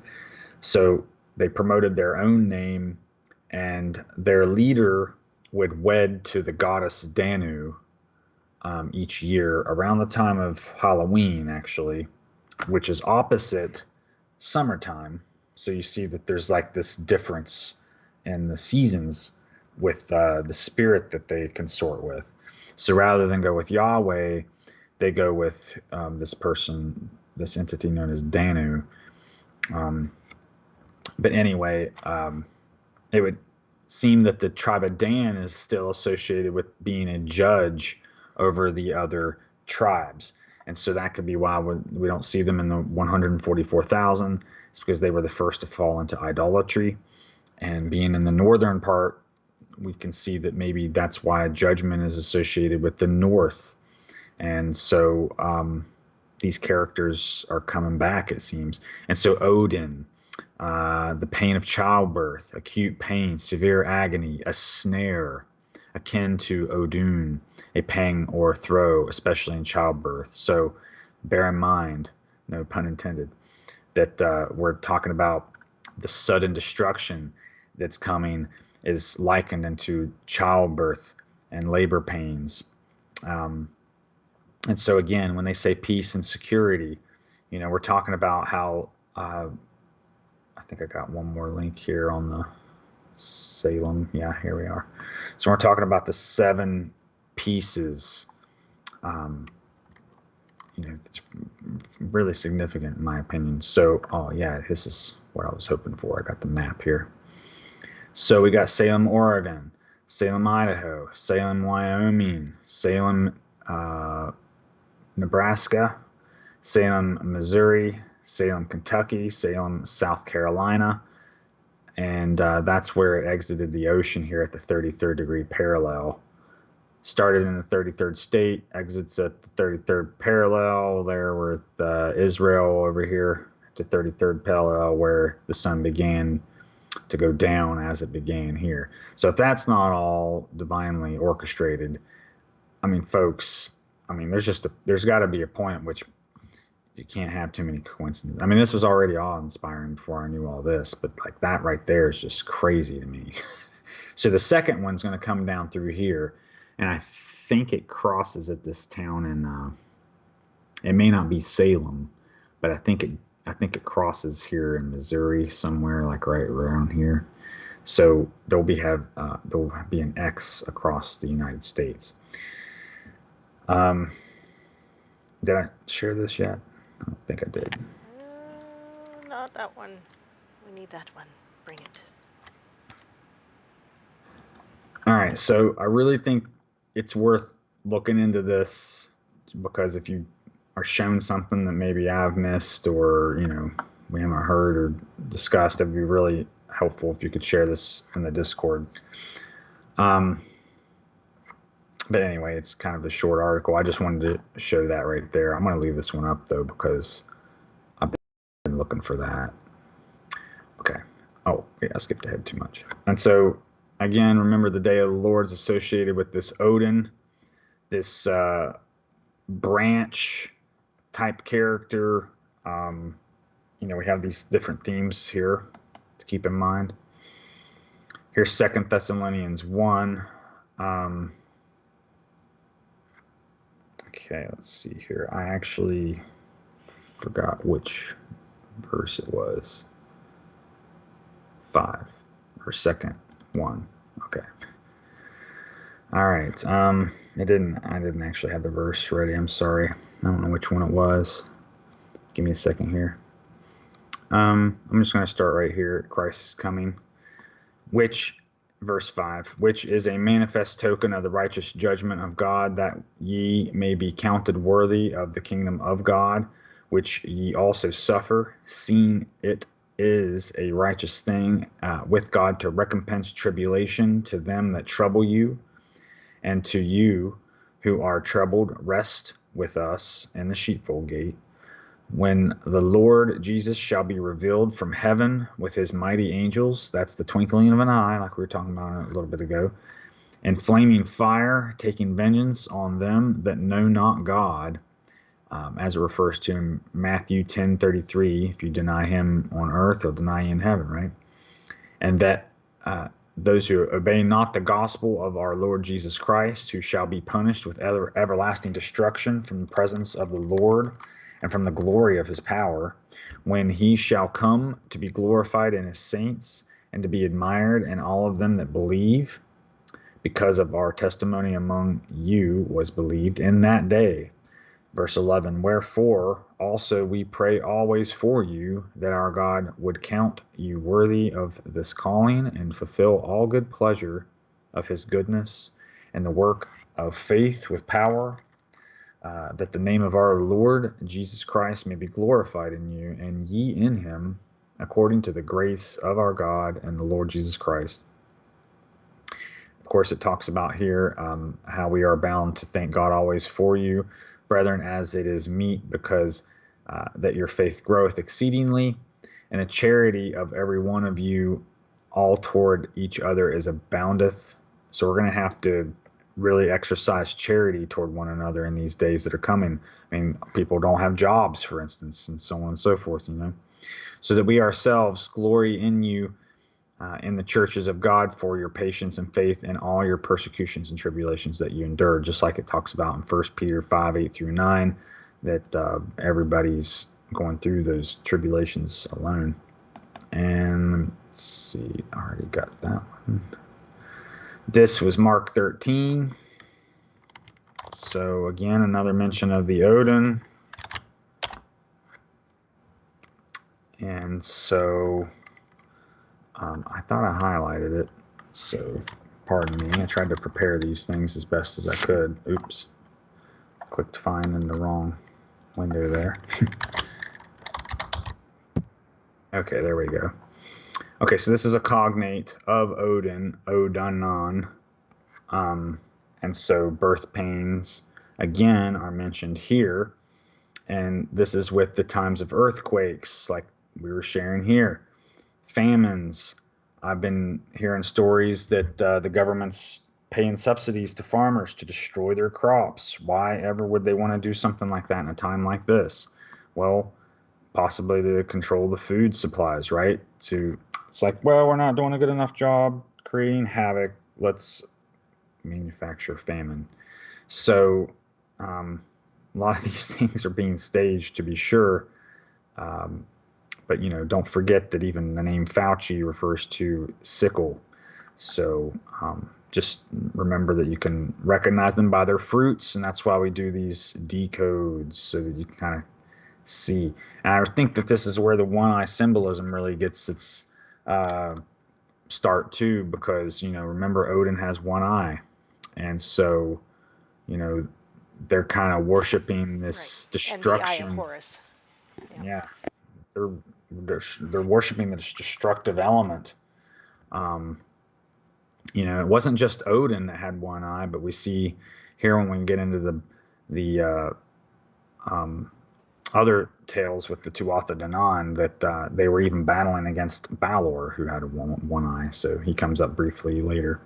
So I just wanted to share this briefly for anybody that wants to continue the study on Odin, talking about nations rising up against nations, the principalities themselves, all these different spirits are going to be vying for the crown. We've kind of talked about how the different factions, they all want to be the king, right?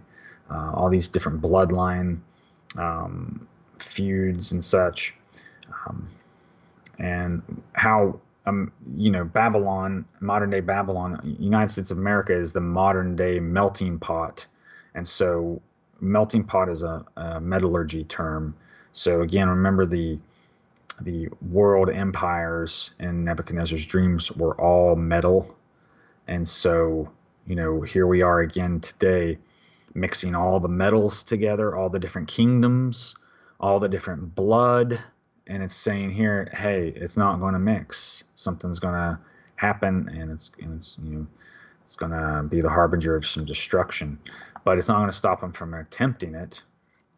And so I guess the Malak Tau is the king that comes out of Babylon as a result of this melting pot. And so the image that's cast is this great king that comes up and is wed to this spirit. So we'll get into that a little bit here in these later tabs, but let's get moving on. So I think when they're writing about this stuff in that time, I think they're referencing things that maybe were kind of common knowledge to them, but that we're just not really aware of because kind of it's been lost to the annals of history, which really when you begin to understand the right hand versus left hand, the right hand is Hashem.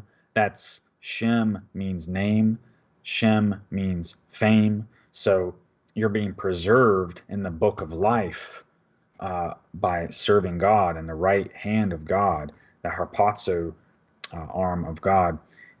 And then the left hand, you're promoting yourself, so on and so forth, like these, a lot of the Odinic and Tuatha Danaan types did, that even though they were still battling giants, yes, very valiant, I applaud your efforts, but they did it to make a name for themselves and did not give glory to Yahweh, Hashem. So because they were they were trying to make their own name and rival God. So in a sense, even though they seem like the good guys, they're actually like the bad guy that's a good guy in a sense, sort of, like, you know what I mean? It's like one of those type of archetypes. The anti-hero. Anti-hero. I couldn't think of it. Thank you. Okay. And so that's what we're starting to see with the Loki show that's been cropping up. They refer to Loki as, I have a link in this right here, where they refer to Loki as the variant, which we have a lot of variant talk right now. So, with the giant stuff, that should strike some chords with people. I don't think I shared this link. So this is, I used this last week, but I didn't get to go in great detail with it. So I wanted to mention it again because this goes through the lineage of this Odinic dynasty and how it relates to all the different types of gods and some of the different types of nations and some of the migratory paths and things of that nature, and how it relates to Isis or Esau, but also the furious one. So if you remember, there will be a brother that's stronger than one. So, Esau founds the nations, and Jacob has to rely on Yahweh for its protection, and so one will always be stronger than the other, right? And so it really does fit really well into this, because then Esau's always trying to make a name for himself. He was even the one that killed Nimrod, incidentally. So hunter, though, okay? So the hunter motif, again, kind of stays in there with the Nimrod and Orion type things. And let's get through that one. Okay, this is Matthew 24. So again, the Matthew 24 chapter outlines the parable of the fig tree. And so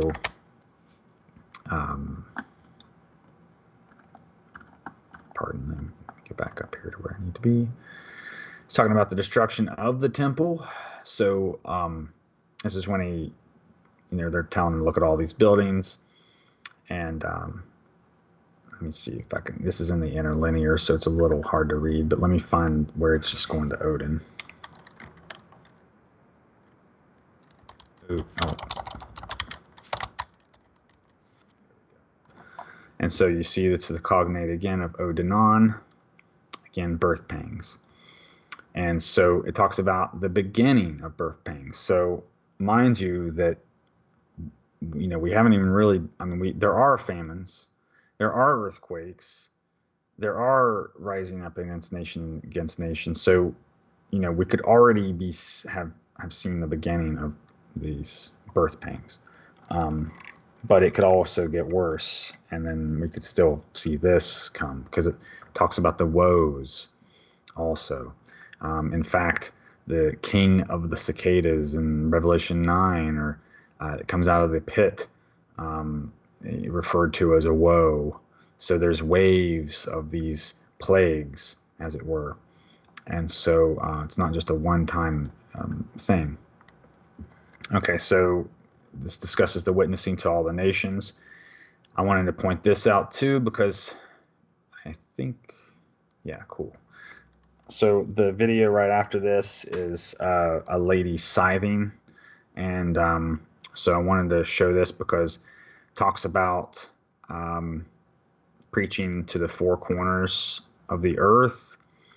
And so one of the things I wanted to, sorry, I got to switch off the interlinear to read this. It's hard to do it otherwise. Let me go back up to the top, because I already showed you where. We're all okay with that, because it's hard to hear I know, as it's well. so difficult. Yeah, it's just incredibly difficult. Okay, so find it here. Okay, let's go ahead and start right here. Witnessing to all the nations. So when shall they deliver you up to be afflicted, and shall kill you, and ye shall be hated of all the nations for my name's sake? That's the times we're living in right now, guys. We're getting ready to head into this dark winter period.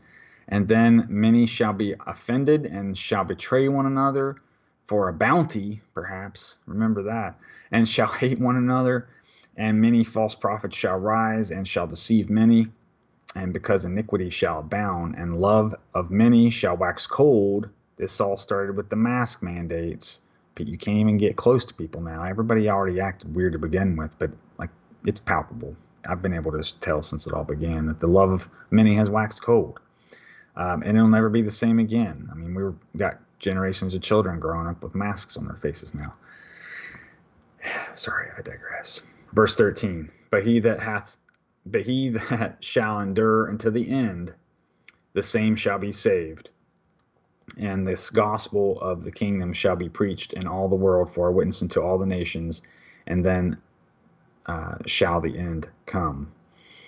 So it wasn't as specific in this text. I can't remember where it is exactly, where it refers to the four corners, the gospel being preached to the four corners, but also in Revelation, it talks about the angel in heaven preaching to all the nations, the everlasting gospel in Revelation 14:6-7. So there's another instance of it as well. But since I mentioned that, I want to hop to the video real quick and then come back to this. So, You want me to play this video? well, it doesn't have any sound, so. Oh, then we don't need to. Go for it. Now, this is not normally how you would harvest with a scythe, but because of the way she's doing it, it illustrates the point I'm trying to make really well, is that your first fruits come from the interior part of your crop, leaving the corners. And these would be what you'd call the gleanings. So this would be for the poor people, people that didn't have land, couldn't grow their own crops or something like that. You'd be able to take all of this through the field, but you had to leave the four corners. And so another way to interpret king of the four corners is to say that he's king of the harvest or something like that. So think, who would be king of the four corners? Who's king of the gleanings? So the person that's going to be king over all these people after the rapture, after the first fruits have been taken away, they will have a king over them. And those will be the people that'll, it says, have to lose their life, or something like that to receive the salvation. And so, if you don't want to be left in those four corners, then you have to get in the first fruits, right?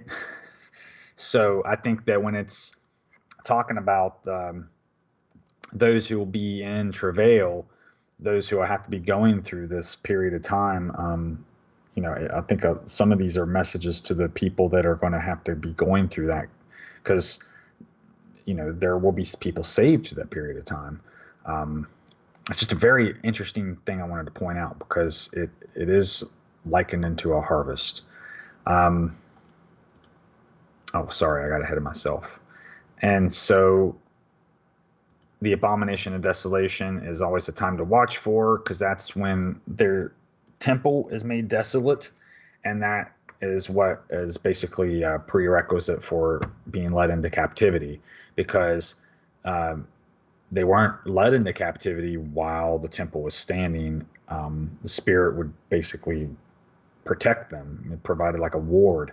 But as we've talked about in the past, like the priesthood became corrupt, and Nathanim, which weren't even Levites, started serving, etc. And so eventually you had it to where like your ward that you were forming around your nation was weakened because your priests were no longer holy, because they weren't even like the right type of people, so you didn't even have people that could touch anything in the Holy of Holies. So you couldn't even keep all the commandments. And it's like now suddenly you can't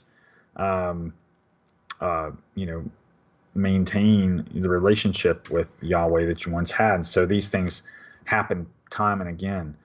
And so they took Yahweh for granted. And so let's read this here within that context. So when ye therefore shall see the abomination of desolation spoken of by Daniel the prophet stand in the holy place, just like, remember, was his name, was it Azaziah or Hezekiah?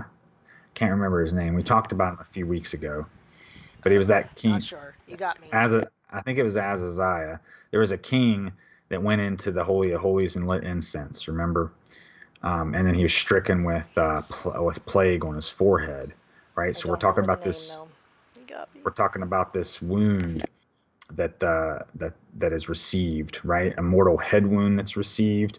So remember, we got this prideful king coming in and lighting incense. That could be the abomination of desolation, right? Because he's not a priest; he's a king.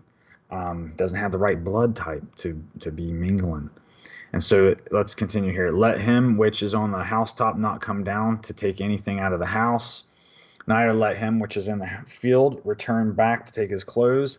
And woe unto them that are with child, and to them that give suck in those days. Kind of a reference again to Odin, childbirth. Well, you have to take care of others. That's one interpretation. Surely it would be arduous for a pregnant woman in this time, right? But then again, think about those that are just born again, and they don't have a lot of scripture.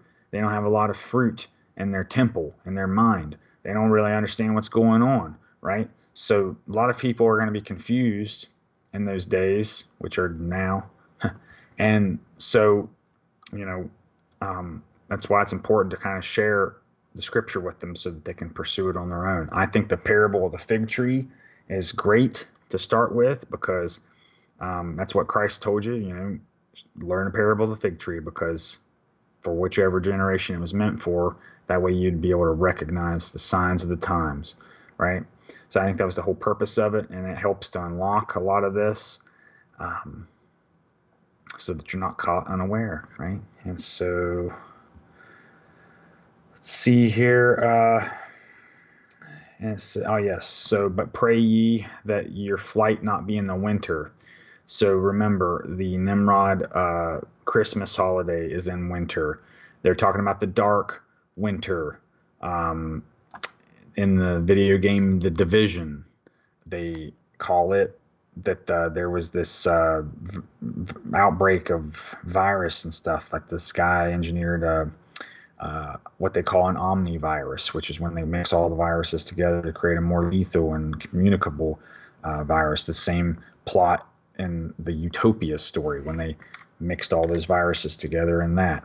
So we see that a lot of this is associated with flu and plague and viruses and types of things like that.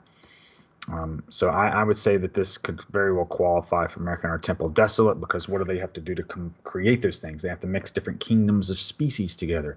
We got pig, we got human, we got I think I've heard about monkey kidneys, and God knows what else, lightning bugs. So Anyway, you corrupt the blood. You create what is known as a chimera. Remember that the abomination of desolation that took place with Antiochus Epiphanes and his priests, that they did sacrifice pigs on the altar of Yahweh, that they did, I think, a goat and an ox as well. So, a mixing of the species and a lot of the mixing of blood occurring on the altar and in the temple, that was this. Going into the headspace, the temple, the holiest of holies, going into that space and sacrificing humans and pigs and ox and goats, doing this thing on purpose, knowing that it would be an offense to God. And so that is truly desolate. So we'll talk about, let's just talk about it right now real quick before I get off the topic. So, and I'll probably revisit this, but in Proverbs 30, it talks about the adulterous woman. She eats and wipes her mouth and says, I have done nothing wrong. We see in other parts we're eating the food offered to idols and things like that. Like, there's reasons we shouldn't be eating some of these animals and these unclean creatures because they're connected to the worship of these other entities. They are perhaps the familiars or whatever. They're on that vibration or the frequency with these other entities. Anyway, sorry, I'm getting way off track, so let me get back. Okay, so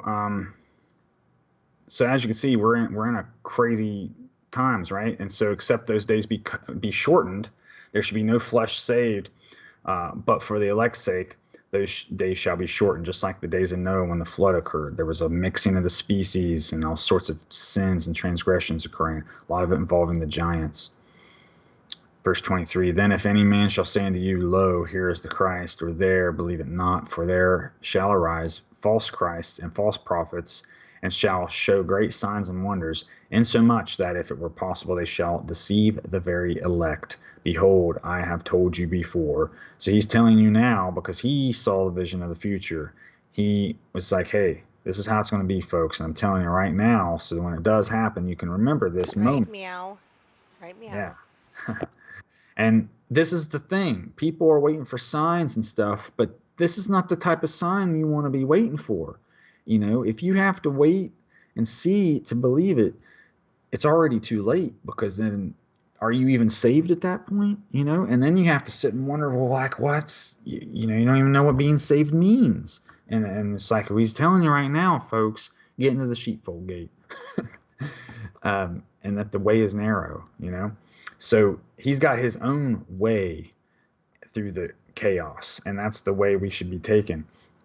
All these other false religions are other paths, yes, but they're all false paths. And so they're the false shepherds.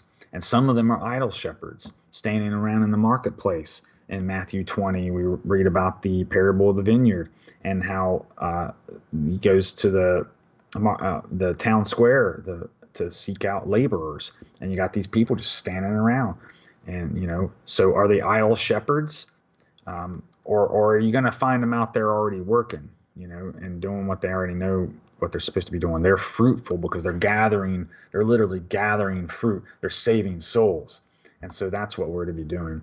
That's how you're indispensable, and you're not going to be cut down like the big tree.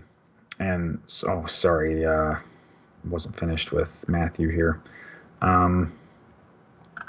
The lesson of the fig tree, yeah. So that starts at Matthew 24:32, folks. So you can read that and get familiar with it, and that's a really great way to start off talking to people. It says, now learn a parable of the fig tree when his branch is yet tender. Remember, we've seen this as his and her.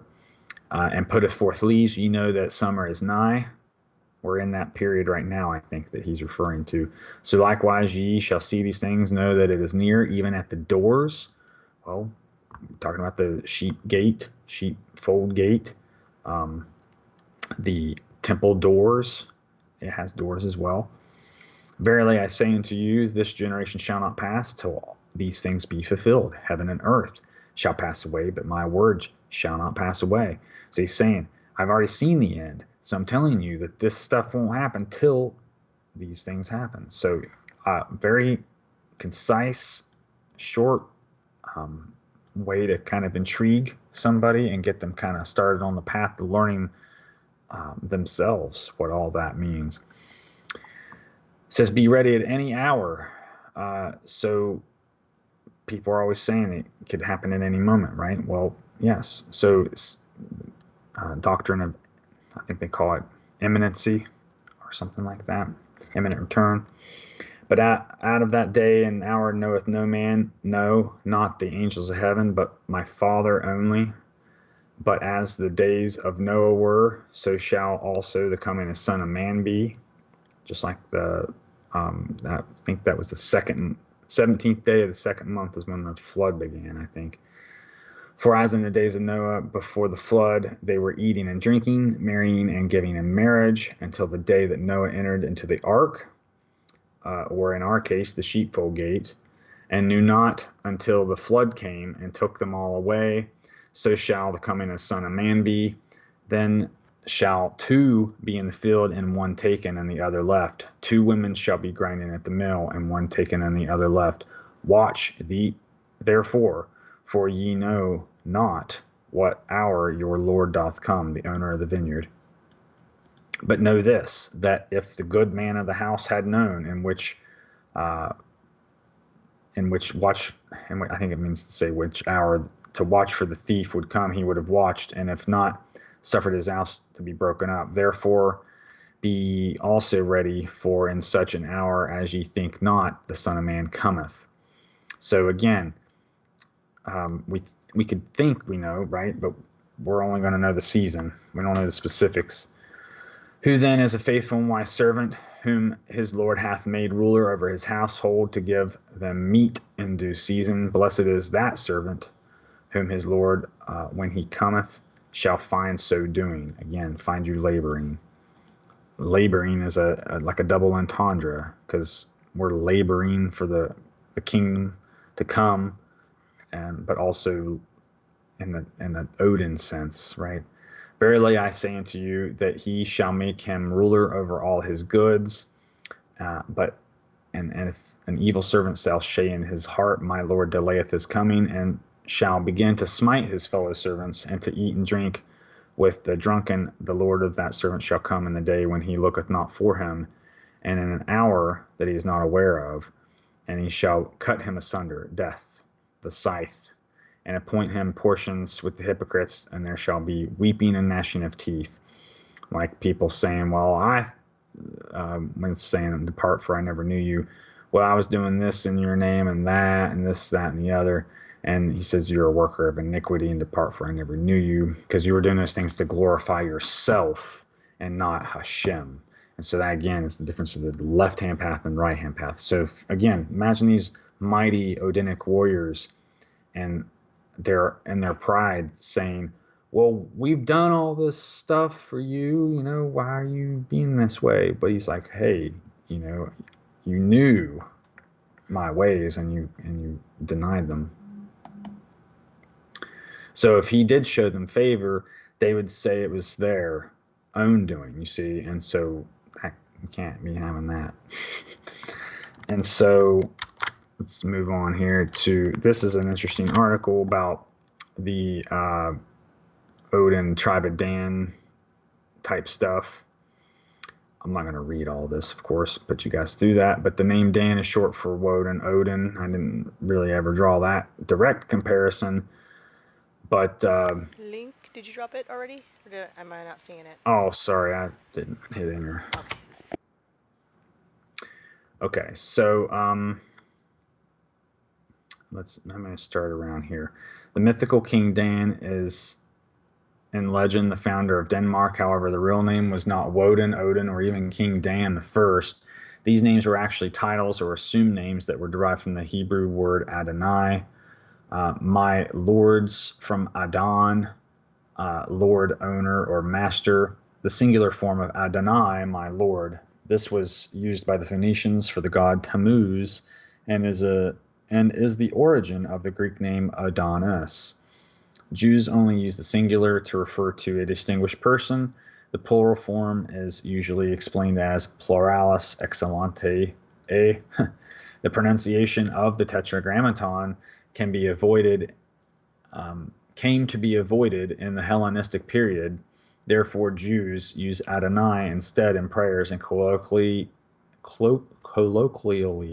use Hashem or the name. Interesting that they stopped using God's name around that time in the Hellenistic period, around the time the last temple was destroyed. Let's see. Yeah, this actually sounds like it might be worth reading. Adonai, the name for both deity and to man, is used approximately 449 times in the Old Testament and 315 times in conjunction with Yahweh. The name Dan is short for Woden Odin, and whose name are titles that originate from Adonai. Well, that's just rehashing the same thing, sorry. But it's related to the king of Scythia, the seafaring peoples, things of that nature. Draw some really interesting comparisons here, but I don't want to run into long time, so I'll not last here too much. But anyway, it even makes some combinations here with the Pharaoh and King Dan, which I've never really drew those comparisons before. So that particular combination is why I wanted to read this article, because there's that story about Tamar and the Egyptian princess going to Ireland and things like that. So I'm just fascinated by this type of stuff. Anyway, let's get off that one. I think I shared it. Yep. Okay, Zechariah 11.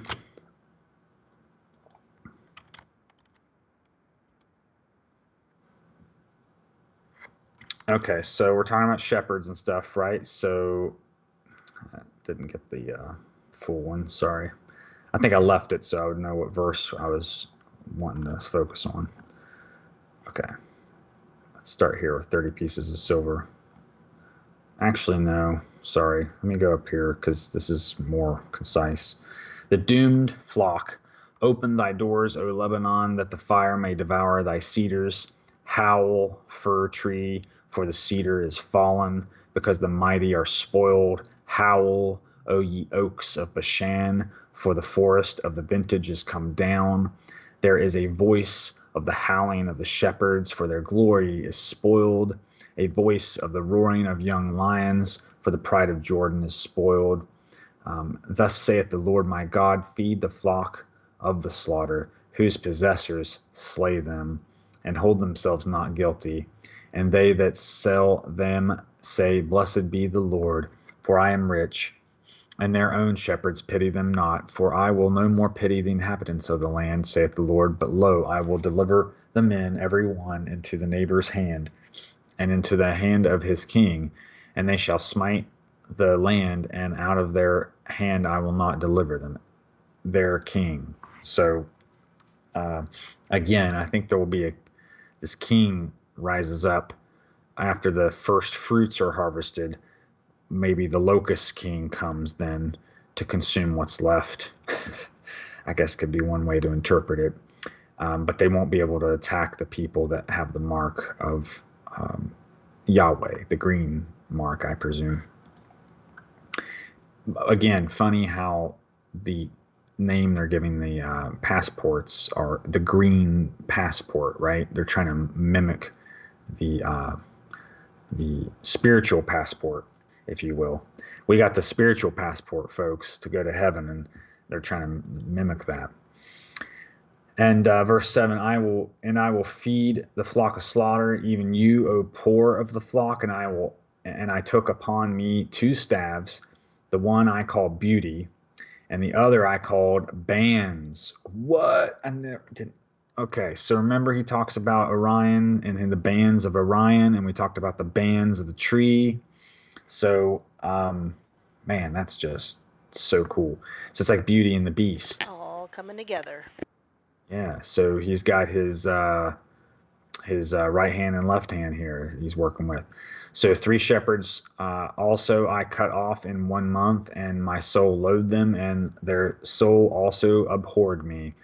Then said I will not feed you, that dieth, let it die, and that is to be cut off, let it be cut off, and let the rest eat every one the flesh of another. So there's some stories about sieges that took place in Jerusalem where they had to eat one another in some cases, which, not all of them would do that because it's obviously not kosher, but that's the thing, like making them do things that he knows are abhorrent. It's just that their seed will not be preserved. So that's kind of emphasized here with the cutting off of the branch also. Also, since we're mentioning here bands, and Proverbs, let's just read this too. Because we're talking about that king here. So under 3 things the earth trembles, under 4 it cannot bear up: a servant who becomes king, a fool who is filled with food, an unloved woman who marries, and a maidservant who supplants her mistress. 4 things on earth are small, yet are exceedingly wise. The ants are creatures of little strength, yet they store up food in their summer. The rock badgers are creatures of little power, yet they make their homes in the rocks. The locusts have no king, yet they all advance in formation. The other word for this that I've seen is bands. They advance in their bands or their formation. So again, when we go back to Zechariah 11 here, I call beauty in the other bands. So I call beauty in formation. So this almost sounds architectural at that point, but it's perhaps, we'd have to look at the interlinear, but it's perhaps a military word or an architectural word. And I fed the flock says 3 shepherds also cut off, and the others were abhorrent. Sorry, here we are, 30 pieces of silver. And I took my staff, even beauty, and cut it asunder. So just like the tree was cut, here we have beauty cut, right? That I might break my covenant which I had made with all the people, and it was broken in that day. And so the poor of the flock that waited upon me knew that it was the word of the Lord. And I said unto them, if ye think good, give me my price, and if not, forbear. So they weighed for my price 30 pieces of silver. And the Lord said unto me, cast it unto the potter, a goodly price that I was prized at of them. And I took the 30 pieces of silver and cast them to the potter in the house of the Lord. Then I cut asunder mine other staff, even bands, that I might break the brotherhood between Judah and Israel.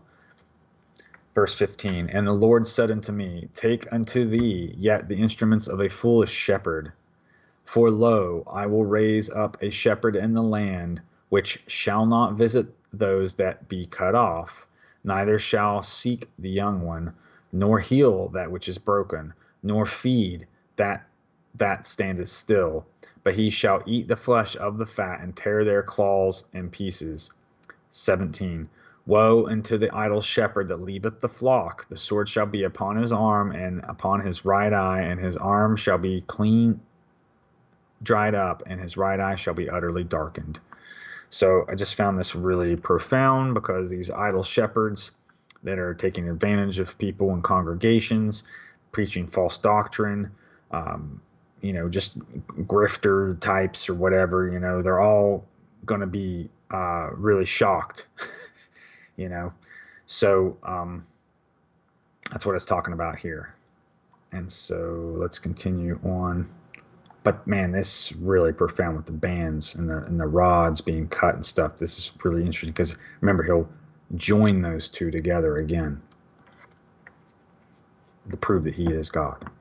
Here's a little bit from Book of Enoch. I don't want to dwell on it too long, because it's a little longer, but it does talk about the male monster Behemoth and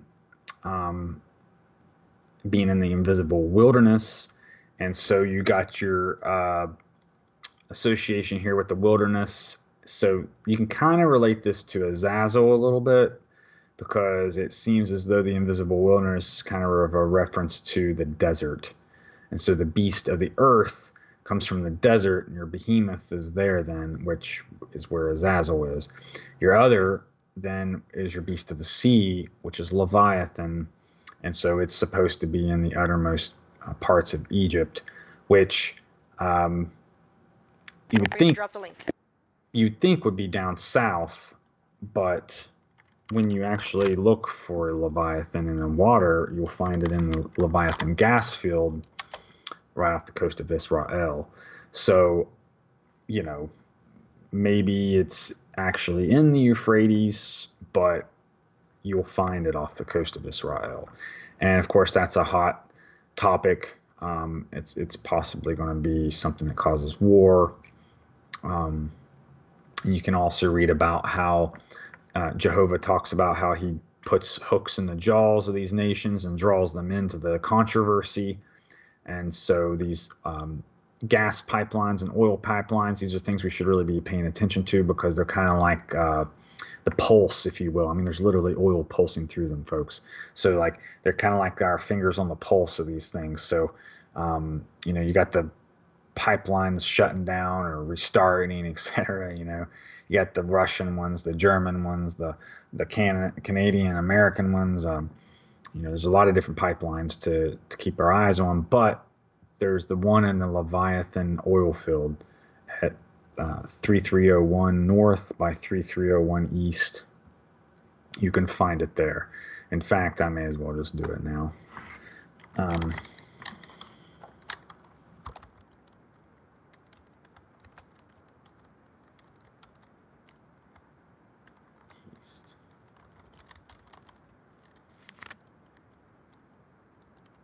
Leviathan gas fields, actually. Let's just see if that pops up. And okay, so sorry, let me take the Leviathan off there because I think that messed up the search. Let's try that. Oh wait, no, it was there actually. I saw it briefly there. Sorry for my goof. Sorry to waste your guys' time. I truly am. All right, so we're still here and paying attention. Well, the map was there and now it's not. So let's see, connect to. Oh, okay. So this is it.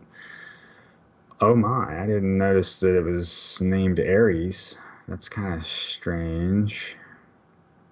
Well then. I'll have to include that in our aerial episode that I'm planning for the next couple weeks. So that's interesting. So anyway, this is just something to know. This is right off the coast of Israel, so this is a contentious hotspot. I guess I'll share that real quick. The fact that it's called Leviathan is just so interesting. Oh, I know. But then He's have not this hiding anything. And then this Aries thing too, because Ariel is supposed to be the like the demiurge from the water, and it's just interesting. It's got this relationship with Sophia that we'll learn about here in a minute too. So anyway, let's continue on. So Revelation 13, we talk about these one beast from the sea and another from the earth. So we got Behemoth and Leviathan here. But we'll be learning in here also about the rituals of the Tuatha Danaan, about how the king would wed the goddess. And so the whore upon the beast, in this kind of sense, it's like that kind of a relationship. We're kind of seeing that too. So there's a wedding of the Lamb and followers of Christ, but then it's like we have this other wedding as well. So, you know, if you recall, and this just kind of hit me, Erin, remember in Utopia when they were giving that virus out as a wafer, how we were kind of thinking of that as like a communion ritual? That's exactly how they made it So, work, yes, with the QR code on it. I know they're not doing that right now, but like if you kind of think about it, taking that vaccine, you know, it is all kind of very ritualistic. So in a sense, you kind of are taking communion, in a sense, you know. So I think that's why it's still potentially making your temple desolate. Yeah, it's disgusting. Sorry if I'm offending anybody out there, but it's just We're not strong sorry, not feelings sorry, about it. but it is disgusting, and I don't think anyone here is going to be interested in getting the jab anyway, so I can't imagine they're going Juice. to be offended that we are disgusted by it and the ritual associated with it. And here are, and ritual indeed, because we've talked about the Amrita rituals in the past as well, where it's got like the 5 meats. And so like the goal would be to like combine a certain number of kingdoms together along with human flesh, which we have the MCR, or is it MCR5 or something like that? There's the aborted fetal cells in it. But anyway, the point is, if you combine the right combination of creatures and kingdoms together, that you wake up the third eye or something like that. Like instead of relying on Yahweh to do it for you naturally by following his laws and his feasts, you instead want to go this left-hand path. And this is where people sell those souls and stuff like that. It's like they don't want to follow the rules and have it happen to them naturally. They want to, and that might be what really the saving thing is, in a sense, is like how fruitful you become after that point, you know. But the left-hand path is not fruitful. And in fact, we read in Matthew 7:13, I think, or 16 perhaps, about how the you do not gather grapes from thorns or figs from thistles. And so, because what do you produce when you take this vaccine? You produce spike proteins. So you're literally making your temple fruitless in a sense. Sorry, I get all a little out of passionate about that fruit. Anyway, so we read about this character coming out of the sea, which would be our Leviathan character, right? Having this authority to exercise over the peoples of the earth and to begin making war with the saints to overcome them. And so, and those who were not written in the book, the Lamb's Book of Life, slain from the foundation of the world. And so this character is also associated with captivity. And so, you know, these Odinic energies, as it were, are birthing these beasts, but we also have the birthing of the new kingdom and the bride and all that. So we kind of have like a counterfeit version of what's really happening. It's quite intriguing here. So let me just read a little bit about this. I want to start right here. And I saw one of his heads, as it were, wounded to death. Remember, that's one of the things to watch for, like the what happened to the king in the temple when he went in and foolishly lit the incense. You wouldn't think incense is such a big deal, but all he did was go in there and light incense. He had the censer in his hand, and they watched as a wound appeared on his forehead to mark him. And his deadly wound was healed, and all the world wondered after the beast. So we should really keep our eyes out, folks, for something like this. Remember, way back, you showed something, Erin, about, was it Trump got COVID and then was healed, and plague was like an alternative meaning for plague was head wound or something like that. Oh, yeah, Plegue, I believe it was spelled. But yeah, so we should mm-hmm. pay attention to these things when we see them, because we never know what the real context was when they were saying it, you know, because like, remember, it could just been like, oh, the Hezekiah, I keep saying that even if it's not correct, but the king that got the affliction on his forehead, you know, that I think is the thing to be watching for here. So maybe the folks that took the juice will start to get grievous wounds and sores like it talks about, right? So anyway, let's keep going. And they that worship the dragon, which gave power unto the beast, and they that worship the beast, saying, who is like unto the beast, and who is able to make war with him? And there was given unto him a mouth speaking great things and blasphemies. And power was given unto him to continue to 42 months. Again, the 3.5 year period. So again, folks, if we're at halftime,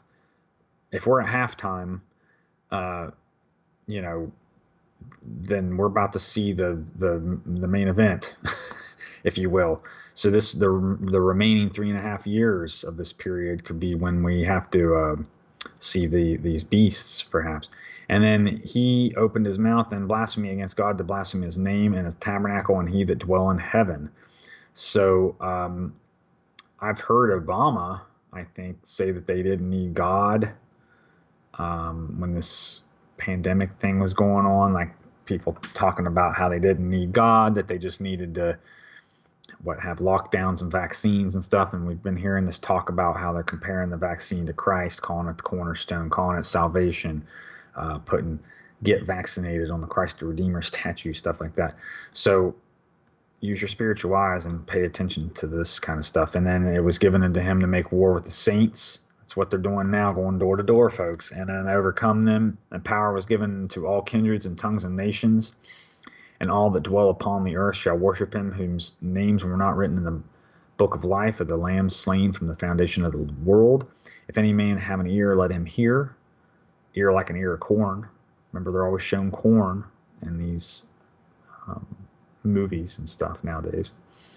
I think it's also a reference to the hybridization in the Matthew 13 parable of the wheat and the tares.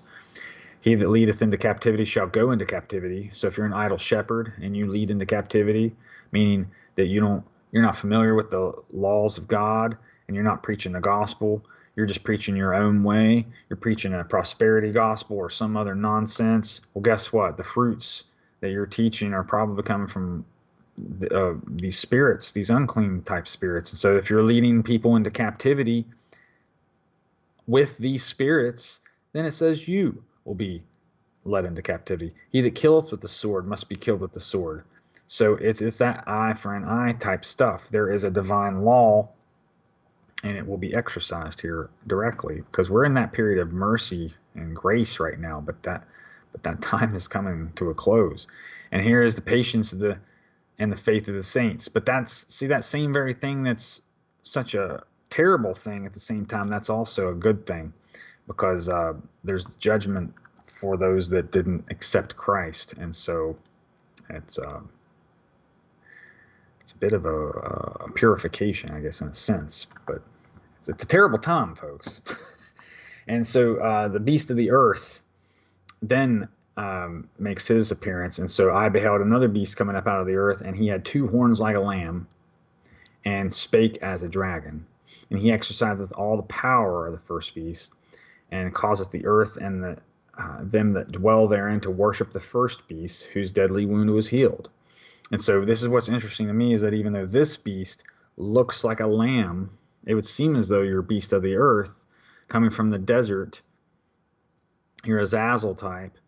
It seems like this would be your Antichrist because of the lamb, right?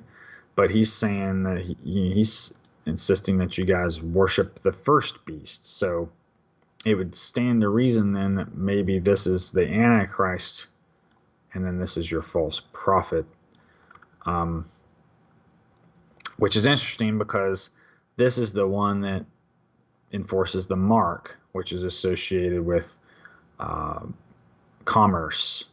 And so let's continue here. And so he exercised all the authority, all the power of the first beast before him, and causeth the earth and them which dwell in therein to worship the first beast, whose deadly wound was healed.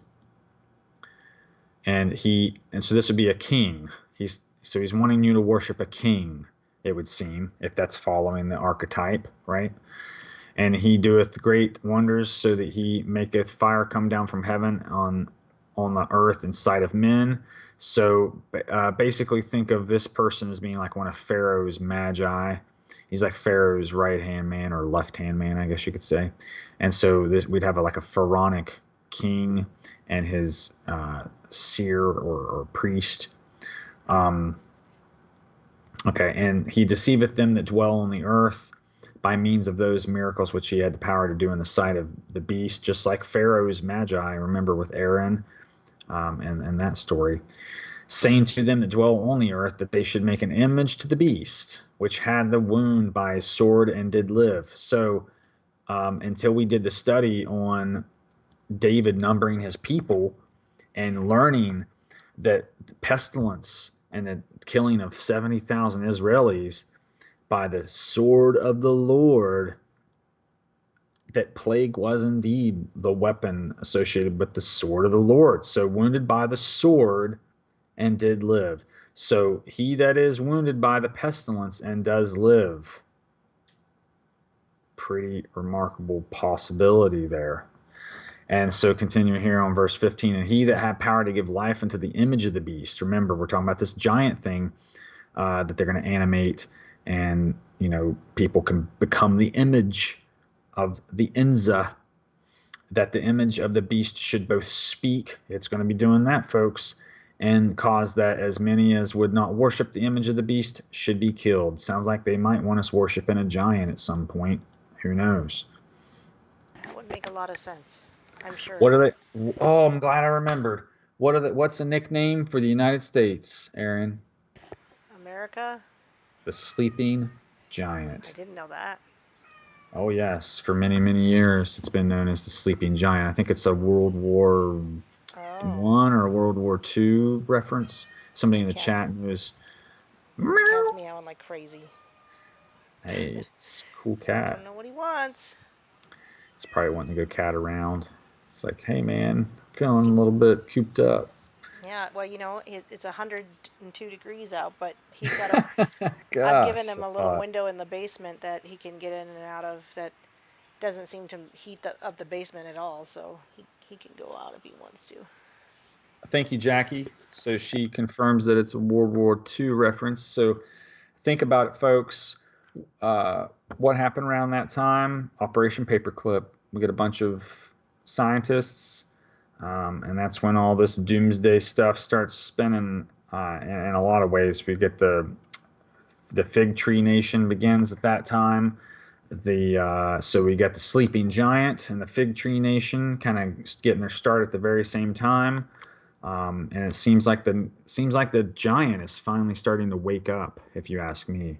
I think everything we've seen before now is just the stirrings of his slumber, and that we're finally stirring the giant, and he's making his rise as we speak. But if you recall in Revelation 17, that he destroys Babylon, so he's not too happy here. So the mark of the beast, I know you guys probably heard it time and time again, but verse 16, and he causeth all, both small and great, rich and poor, free and bond, to receive a mark in their right hand or in their foreheads. I know this says hand here, folks, but please consider the possibility that this could be the right side, because the word here is dexios, just refers to the right side, as sinister would refer to the left. So I don't think it would necessarily have to be one or the other. But so just keep in mind, it could be that. So until you see a better qualifier, keep that in mind. And so verse 17, and that no man might buy or sell save he that had the mark or the name of the beast or the number of his name. Here is wisdom. Here is Sophia. It's another name for wisdom. Baphomet is an Atbash cipher that also means Sophia or wisdom, by the way. Here is wisdom. Let him that hath understanding count the number of the beast, for it is a number of a man, and his number is 666. And so we got Sophia the robot right now, but she is a she. Well, whatever, you know what I mean. So it's not a he, in other words. So could be the consort of Sophia. Maybe Sophia will get married. She is, after all, a citizen of Saudi Arabia. So who knows what tomfoolery we're going to see on the horizon, because, folks, I thought I'd seen it all, but we just keep seeing. I saw a rainbow monkey man reading to children, like some story about that. I don't even know, man. Like, it's just getting crazy. Okay, so here's the Sophia thing. Sorry, I didn't get that story for you guys. Okay, here's the Sophia one. So remember, Sophia has a relationship with Yaldabaoth, or otherwise known as Ariel, or what some folks like to call the Demiurge. So we have association there when she's the unseen mother or voice from the pleroma that begat Ariel, it says. So, and then he was ignorant of his own begatness and thought that he created everything instead. And so we could be seeing kind of a connection here with this relationship. Now, I understand that this is a mother and father, but if you recall, there was some type of estranged incestuous relationship also between Semiramis and her son Tammuz, and the Nimrod and Ishtar stuff. It all kind of follows that same archetype. However, and I didn't want to last too long on this because it's kind of a common topic, but yeah, to share it. But we'll talk a little bit here in the future, near future, about how this relates to Ishtar and Demuzi, because I think Demuzi is actually the eighth, or either, I don't think he's, I think he's been the eighth, or he'll be the eighth shepherd that we are reading about in Revelation. That there are many false shepherds, to be sure, but I think this particular false shepherd is a reincarnation of Demuzi, because I think it's said that he's supposed to come back a certain number of times, and so Ishtar being his consort, the whore of Babylon, and Demuzi makes a good possible match. So we'll talk about that here in a few minutes. So I've mentioned this before, but the definition of Imago is an insect in adult form. So this is once it's taking the adult form and has wings.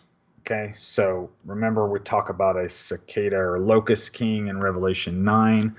That would qualify as a creature with wings that could be an image. So we got the giants and this giant billboard kind of thing. That's an image. We have the Imago insect thing. That's kind of an image, although I would strain to think what that could possibly be, but it is here. And it also says here, though, an idealized mental image of another person or the self. So what could be is that the second beast makes an idealized mental image of the first beast, but not himself, because he's giving worship to the first beast. So bear in mind that this is probably what we're seeing here, but this is related to grasshoppers, dragonflies, which luciferase is what that's associated with.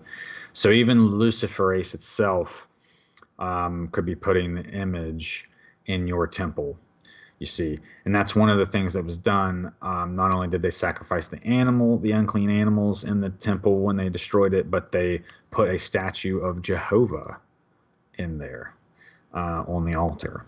So, interesting. Remember, they actually put an image in the holiest of holies. So if your temple is your head and what's in your pineal gland, I guess, then, or whatever our holiest of holies is, just contemplate these things.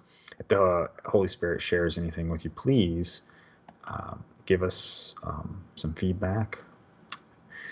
This is something I saw today that I want to kind of set straight. I keep seeing that Nasha means deception. Well, it's the word Nasha, which Shah, from what I can gather, is beast. Rasha would be like the head of a beast. Rasha, Resh is R, meaning head. So Rasha would be beast. Your Nasha is, well, the nature of a beast then, right? So the nature of a beast then to deceive, perhaps. So your 144,000 then would be the opposite of this, for they have no guile in their mouths. They do not deceive, for they speak the word of God, and that's truth. So people that have their own gospel, their own beliefs, a lot of the New Age people maybe fall into this. But remember, you can have some really spiritual folks that are into that. Maybe they're just cold. They're not on fire for God, but they got a spiritual understanding. Be patient with those people. Those are the types of people you might have the best luck with when dispensing a red and blue pill combo, for instance. Because they already know that the earth is poison and that they should be avoiding a lot of this stuff. I mean, maybe they get hung up in the vegan stuff or something like that, you know. But my point is, learn to recognize people's strengths and try to meet them halfway, and have a way to customize your approach when, you know, being a fisherman, a fisher of men. It's the lukewarm people that are hard to save, and a lot of times because they think they're saved. They are Hellenized. They're mixed with the nations. They don't want to give up their way of life, and they're going to be the people that's going to be hardest to separate waters that are already mixed. You see, hot and cold are already separate, but your lukewarm's mixed, and so they kind of fall into that Daniel, the iron and clay, the mixing thing. So the Hellenization is what destroys these nations, and so you can kind of see that happening to us too in the United States. But every nation's getting this type of treatment right now, where they got to destroy the nuclear family, because the nuclear family is the weapon of mass destruction for Satan's kingdom, and remember that. So let's continue here on to the meaning of sin is to miss the mark. Man, I tell you what, this pretty interesting stuff, because if you recall, we learned that the bull's eye, that whole phrase comes from bulls. Yeah, there we go. So the bull's eye comes from your Taurus constellation, the red eye of the bull, Aldebaran. Interesting. Then we always have this bull symbolism, the golden calves and the papal bulls that the Pope creates, you know, where they try to mimic the edicts of God. We even have a story here in Inanna, Ishtar, where she went against the edicts of the Most High when he tells her not to attack a mountain. This is an interesting tale I just wanted to touch on because of the similarities here. We read in Matthew 21:21 that if we speak into a mountain and say, "It be thou removed," to be cast into the sea, right? And so here we have just an interesting story here where Ishtar petitions Anu to allow her to destroy Mount Ebih. Anu warns Ishtar not to attack the mountain, but she ignores his warning and proceeds to attack and destroy Mount Ebih. Regardless, a conversation between Ishtar and her brother Utu, in which Ishtar laments that Eanna temple is not within her domain and resolves to claim it as her own. Ultimately, Ishtar reaches Anu, who is shocked by her arrogance, but nevertheless concedes that she has succeeded and the temple is now her domain. So we see here she wanted to make a name for herself. This is ultimately left-hand behavior, where she wanted to exalt herself and even took the temple of the Most High, which we can even just assume that's just the Most High, the left-hand path perhaps. But either way, shocked at her arrogance. And so we see that story here. Also in the story with Gilgamesh, she's offended that he will not give himself to her, and so she summons the bull of heaven to attack him. And of course they kill it, and that angers everybody. But we see that the bull of heaven here is supposed to be synonymous with decrees from heaven, right? So papal bulls are when they're trying to, and when they say, "Oh, we changed the Sabbath day from Saturday to Sunday," and we just said it, and it's a papal bull. So they're, you know what I call that? I call that BS. So they're trying to say that they can create things on earth. So they're trying to say, okay, so in heaven, there's a tabernacle in heaven, and they've been doing things the same way since time began. So you mean to tell me that because we decide we want to change it to Sunday down here, that they're going to have to change it to Sunday up there? That isn't how it goes. And so that's what the Catholic Church did when they changed it. So we've been living through a tradition of that for a long time. You know, folks like to point out that there's some precedents for that some of the disciples changed it, calling to the Lord's Day and all. But, you know, I think if it were truly approved, Christ would have told us to do it beforehand. But he did predict his rise. So, I can see why it's justified. I'm not trying to start an argument with anybody. I'm just pointing some things out. So papal bull, though, was issued by Catholic Church. So you can look it up. But it relates to this kind of stuff it's arrogance in the face of divine law, which Ten Commandments specifies the Sabbath day. So that's a good example there. Got two questions in the chat. Oh, yeah, sure. I'm not used to that. Jackie says, the ox or bull is angelic? Oh, yeah. Well, is that she's asking a question? I'd have to say the ox, because I see more examples of the ox. But I guess it would kind of be the same thing. A bull is just a male ox, right? So you got the heifer, and then you got an ox. So maybe that's the difference. Because see, in the case with the red heifer, for instance, that was supposed to have the, again, Esau red heifer. Kind of interesting that they have those similarities. Christ was red and striped red from his sacrifice. So again, there's another similarity. But they said that this red heifer could take away sin if it were burned up and the ashes of it were combined with water, that it could take away sin or whatever. So in some cases, there seems to be this holiness associated with red heifer that's even approved. I mean, this was something that they were permitted to do. But as you can see, they're having a really hard time finding another red heifer. So it's only something that Hashem allowed them to have when they needed it. And it's like, since then, they haven't even been able to get one.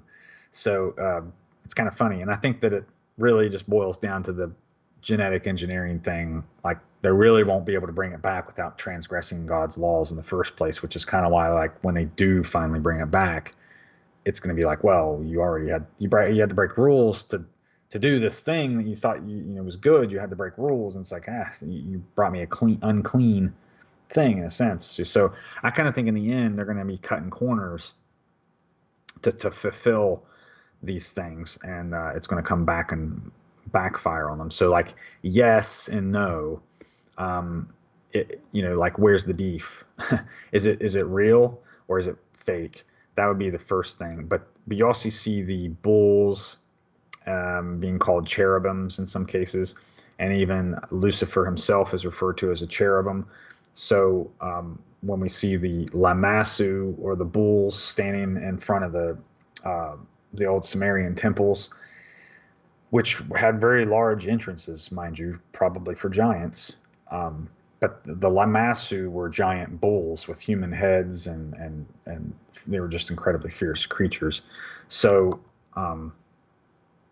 they were all angelic, and they all had different abilities. For instance, the ox or bull was supposed to be magical in the sense that no words could be said against it. I mean, it was literally like supposed to be God's word manifest, and like it couldn't be shaken or destroyed or whatever. And so, magic couldn't be used against them, if we can even think about what that would mean. Maybe that just means weapons in our modern parlance, but to them, no magic could penetrate them, for instance, or slow them down.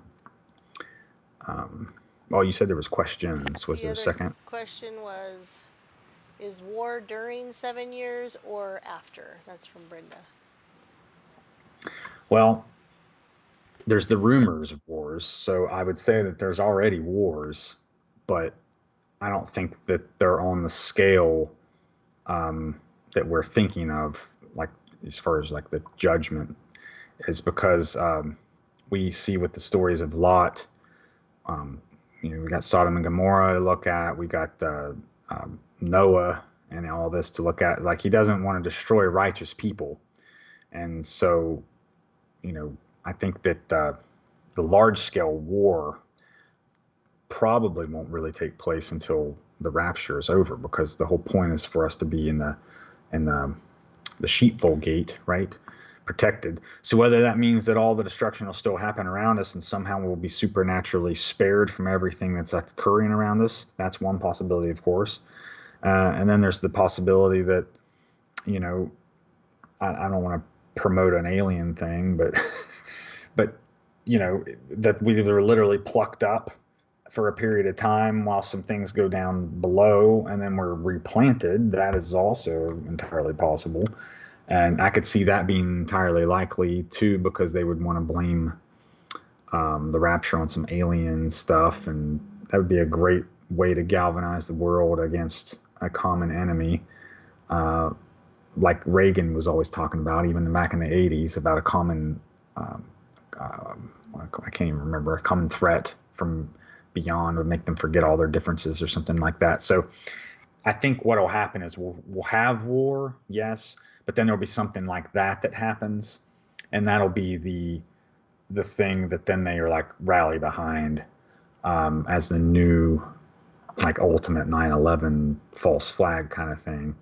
And that's probably when we'll see the Antichrist type stuff take place, because there's going to be that peace and so on and so forth. Now, we're already seeing the mentions of peace and stuff now, so we could have like a pseudo representation of that going on right now, but it says that the peace will be confirmed. So I think what we're seeing right now is that shakiness of it, and it's like all being primed, if you will, like you'd prime a pump. You know, at one point the pump just starts overflowing. So I think like what we're seeing right now is like the stage is being set. You know, sure, maybe it could be a certain period of time still. Like you can still have the stage set and everything, and just can still control when you open the curtain. You know, but I think like a lot of the things that are needed are already there. So like these wars, for instance, you're seeing civil unrest in a lot of these different nations. But soon we're going to see a lot of the nations rise up against one another. And then, of course, we're going to see them all rise up against Israel here soon. And he's going to destroy all the enemies, but not for the sake of the people that are living there now necessarily. It's not to say that they're all holy, because there's a lot of unrighteousness there right now. Like, you know, with I mean, they're as secular as the United States at this point. Like we think of Israel and think, oh, it's the holy nation, but you know, it's some rabbis will tell you not to even come just because of like what you'll see there. You know, they don't like, you're better off to stay where you're at, they say, than to come and be subjected to what you can't even control being in your community, for instance. So there's already war in a figurative sense all over the world, spiritual war. But war as in like bombs and stuff, I think that's the true terror may not really unfold until after. So it is 7:42, just to update you on the time. That's okay, you're answering questions, and if I didn't want you to answer them, I wouldn't have told you we had them. But this missing the mark is the definition for sin, and so it reminded me of the papal bull, the bull of heaven, the decrees from heaven. So this is what, you know, the commandments are. The Deuteronomy is the second law, right? And so these laws that were dispensed from the mouth of Yahweh, given to the people directly, and what a sight to behold, right? Some of the stories I've heard says that when these people were standing there and being given the word, you know, Moses was up on the mountain, there was times when their souls were be leaving their bodies. So think of like the what was really happening there, you know, like what did that voice sound like? And it was causing them just to leave their bodies. You know, just amazing to have been there, to have been a fly on the wall. All right, so let's continue. I think I forgot to share that link, but okay, I shared this last time, but this was just kind of a review because of the nature of things here. So, Roxcart's like Walmart in this universe, I guess, the Avengers universe. But if you notice, it's got the two X's, which 2X's is 20, which is the tarot card for Judgment. And so again, we got this Loki story with the new series he's involved with here, but they call him, this has to do with time travel or timelines or symmetries or whatever you want to call it, string theory. But anyway, there's Loki variants. So he grabs the Tesseract, which we talked about several weeks back, and which is also kind of interesting because the Tesseract is kind of also representative of the Tetragrammaton, the name of God. So it almost suggests like they got their hands on the power of God, as it were. And my intuition almost tells me that by keeping us ignorant of the law, while they embrace the law, they're able to then ensure that we're the ones that actually get the punishment while they scapegoat us. And I know that sounds crazy, but hear me out, because we'll be getting into that a little bit here when we talk about Hall of the Mountain King, where in Bohemian Grove at the same time of the year, probably even doing it right now as we have this podcast, they're out there in the redwood groves in California listening to this very song, which I would play if I knew we weren't going to get kicked off. But this song, Hall of the Mountain King, plays. It's Oh yeah, of course. I could probably play a couple when I was a minutes kid. of it. And then it's like speeds up and speeds up. Mm-hmm. Can you even hear it? Nope. I'm so sorry. Well, anyway, here it is, and you guys can listen to it. So they play this song before they do their cremation of care at the Moloch owl statue. So I heard Alex Jones talking about this, and I thought, whoa, what a wild thing. So I looked into it a little bit, and man, was I truly interested when I found out, because this song is associated with the Goblin and Troll Kings, and they live in a mountain, which we talked about a mountain here too. So it seems like a lot of these entities are associated with mountains and mounds, just like the fairies and stuff, right? So anyway, look into this if you find that kind of stuff interesting. It talks here about how they want to slay a Christian man because he had seduced the fairest maid of the Mountain King. Slay him, slay him. May I hack him on the fingers? May I tug him in the hair?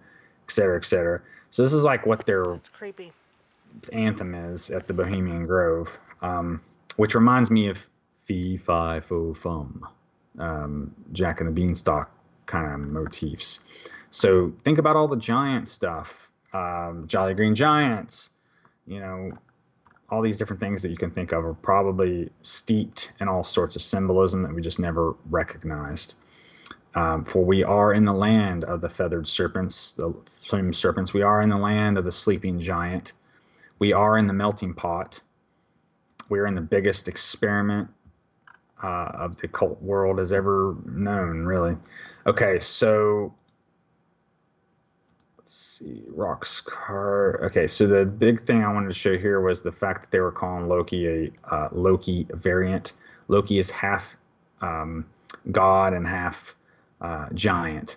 So just as Orion or these mighty men of renown or a Nephilim, we just call them a Nephilim. So basically we're starting to hear the Nephilim variant talk now. So I just wanted to point that out. Okay, the two X's, which we've been talking about, the Ox and the X's and things like that for a while now, and terms of how it relates to judgment. And so we got 1/2 for the X across the United States, but here we have two X's, so, well, not quite the same, but similar. But it does kind of relate to the vibes we get in Ezekiel 9:4. So let me share this Judgment tarot card link here. Now, there's some junk in here. You don't got to read about, like, what the actual card means, if it's sideways or whatever. I'm really just talking about the symbolism here and what it's meaning, and the fact that it's showing the raising of the dead. So just like in the dry bones, when they prophesy to the bones and they raise up to join with Ephraim join the other houses. So in this way, the saints are all joined together, right? In the great multitude, the great harvest. Man, I get excited. Okay, anyway. I know it's terrifying, but it's still very exciting. Okay, and all right. Well, we're supposed to be saying scared, not prepared still. Well, I mean, I'm prepared, but definitely supposed to have fear of the Lord. I mean, it'd be kind of hard not to be afraid of when it happens. It's going to be crazy. I mean, I just hear loud noises sometimes, like not like just a normal loud noise, but I mean like really loud noises, like that are oppressive, and you just think like, man, that's really, really loud and it's kind of scary. It's like, then at those times I'll think like, man, that's nothing compared to like what we're supposed to be encountering later. But like the thunder and stuff, still not as loud as what I think we're going to be. Like I think it's going to be so loud, you're just going to start crying instantly because you're going to be like, what is that? You know, like terror. Okay, sorry, I get a little. Okay, let's see. This particular site is. I'm trying to remember why I have it. Nemedes. Okay, yeah, here we are. So, Fomites. All right, here we are. Okay, so I'm going to try to read this block right here of text. So Nemed was the leader of some renown, and his people were fierce warriors. We're talking about the Tuatha Danaan. He defeated the Fomorians at Ras Frey Chain, and where both of their kings were killed. Following that up with 3 more victories, and they were going on to build the first forts. And it would seem clear that the Fomorians just weren't that great in battle, or were more used to simple raiding, but things were soon looking up for them. The old enemy, Plague,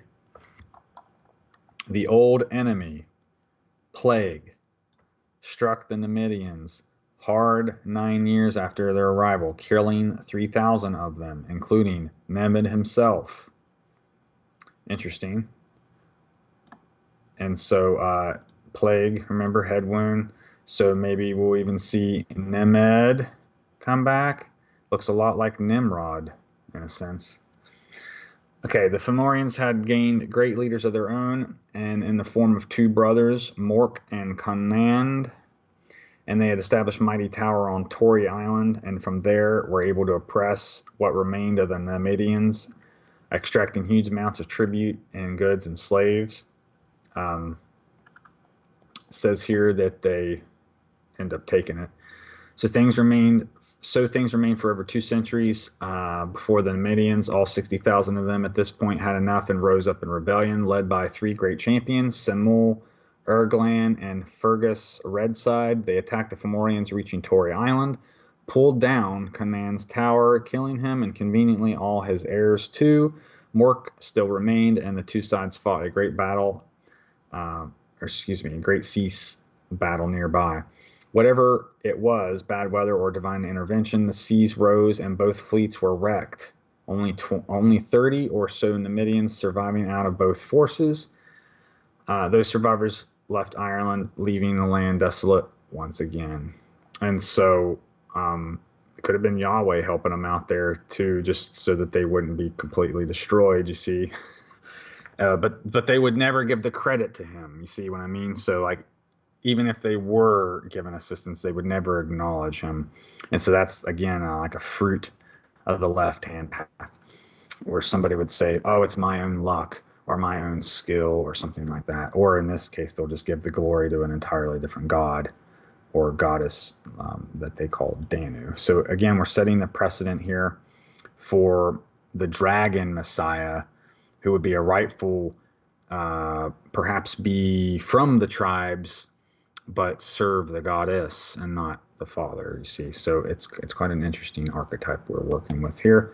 I've talked about this in the past, but anytime I mention the Fomorians, I want to really mention the Fomites because, well, again, we're dealing with plague, and the DNA of these giants are still around, it seems, and they were even plaguing the Nemedians in their time. And so it would seem that kind of like the aliens in Alien have the acid blood that hurts us. It's like these giants. It's like, imagine every cut that was ever inflicted upon them that, you know, their blood literally oozing out and becoming like just plague. That's kind of how I imagine this. And so like all the different giants that existed, you know, just produced different types of illnesses. Kind of reminds me of Pandora's box in a way. Let's continue here. This is a story of Ishtar in the underworld, and so this is where we're going to find out a little bit about oh, what's this Back to the Future thing, 88 miles an hour? But yeah, it's interesting. There's a lot of 9/11 stuff. I think Enter the Stars did an interesting video on comparing Donnie Darko and Back to the Future also. It's pretty insightful. Okay, so this is an interesting story about Ishtar, which, aka the whore. She was known for her seductive nature. In fact, even when she goes to the underworld, and the story about her and Demuzi here, while she's in the underworld, nobody's even like having sexual relations on Earth at the time. So it would almost seem like she might even be a qualifier for the serpent in the Garden of Eden, the Nephesh, as the Hebrew word is, the Naga. So like a serpent type character that had the means to seduce. And so it would seem like she almost kind of has that role. And so almost like a Lilith character. So this Ishtar might very well be Lilith, I guess, which could explain why she wanted to always go for power, and you know, worship and things like that. But anyway, so I can't remember how far up this goes. Yeah, this is kind of I think this is the part I wanted to read. Okay. So Belili heard the lament for her brother. She struck the jewelry from her body. The eye stands which were in front of her of the wild cow was filled. You shall not rob me forever of my only brother, Demuzi in this case. Basically what happens is she makes Ishkurgal, the goddess of the underworld. She makes her very angry because Ishtar was a maiden before descending into the underworld. She did not yet have these seductive powers in a mature sense. So when she goes to the underworld, she finds a tree there and eats from that tree, and then becomes skillful at this thing, this art. Because remember, she's trying to do things like seduce Gilgamesh and fails and things like that. So there were times when her charms failed her, and she wanted surefire ways to succeed in her dominion of the earth, which she used her sexuality in a lot of ways to do this and accomplish this. So she's very much the Jezebel spirit archetype, or Lilith, if you will. So like a queen of heaven of sorts. And so on the day when Demuzi comes back up, the lapis pipe and carnelian ring come up with him. And when the male and female mourners come up with him, the dead shall come up and smell the smoke offering. So again, this sounds a lot like that Revelation 9 text with the smoke coming up from the pit, and then our eighth king, which I don't think I was able to find the exact link I was looking for where it talks about him being the eighth king. And just in case this happens to be it, let me try to search for it real quick on the page. So this wasn't it. So anyway, I'll try to find that one and maybe share it next time. But yes, I found some information that insinuates that he may in fact be the one who's been allowed to return 8 times as her consort. And it's kind of interesting to the story of Persephone and Hades and that kind of thing. Also depicted here with Ishkurgal, you got the scorpions and things like that she can send after people. So, you know, we kind of see this. And then the story continues that at some point, Demuzi is replaced by his sister for like half the year. So while he's gone, she has to take his place. And so there's this scapegoating type ritual where like, oh, I don't have to go to hell if I send this person in my place. So this scapegoat type thing occurs where instead of, so Demuzi is, when Ishtar is under the in the underworld, she comes back up to find him laying under an apple tree with a bunch of other maidens. And he wasn't upset that she had passed into the underworld. So she's like, oh, well, there's my replacement. Just take him. And so instead of choosing anybody else, because there had already been a few other people that the demons tried to take, she had defended them and said, no, you can't have them.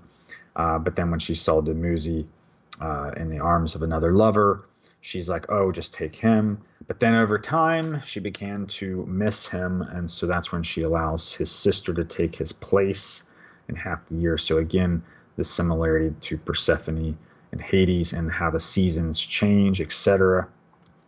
But anyway, because of the Nimrod Christmas associations here, it is likely that we would not see his grand return until the days associated with that. And of course, now that we've mentioned that, I will again reiterate that I think I got rid of that link. But so in Samhain, Halloween time, would be when the typical mating ritual would take place between the king and this entity, which is basically a succubus. So, and if this would happen, she would then go and make the, I'm talking about the Irish myth here. So if the king Dagda mated with Danu, she would then go to the giant king, and she would make him. She would take his battle ardor away. She would mess with his heart and kidneys. It says, and make which is where your adrenaline is too. But she would make him not want to attack, if you will. So there's some type of weird relationship here with in that regard where it was like an offering of sorts, but not your typical type of offering. And so we're getting in again that it's almost like the Whore of Babylon type stuff is kind of more explained that way. Okay. I think that's all I needed to read from this. Oh wait, I didn't even read from this one. Sorry. Maybe this is the one with the 8th thing on it.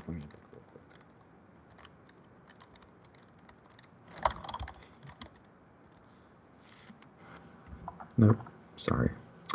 All right, so it was a different link that had the specific mention of the 8th.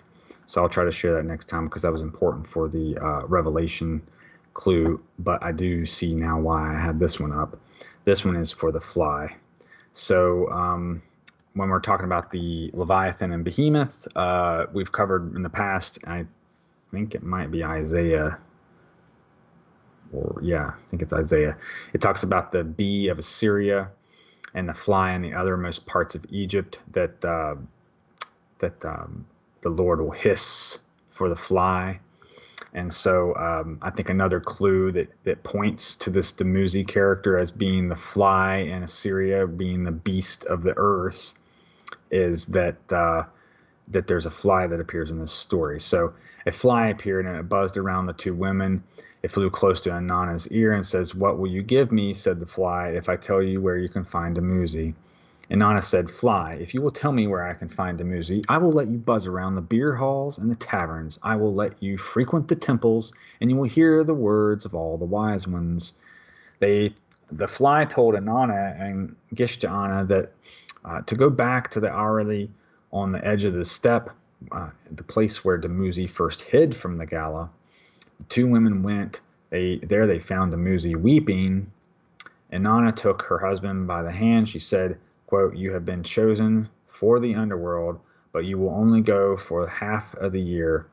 Gishta'ana will go for the other half, as she has pledged to share your fate. On the day that you are called, you will be taken. On the day that she is called, you will be set free.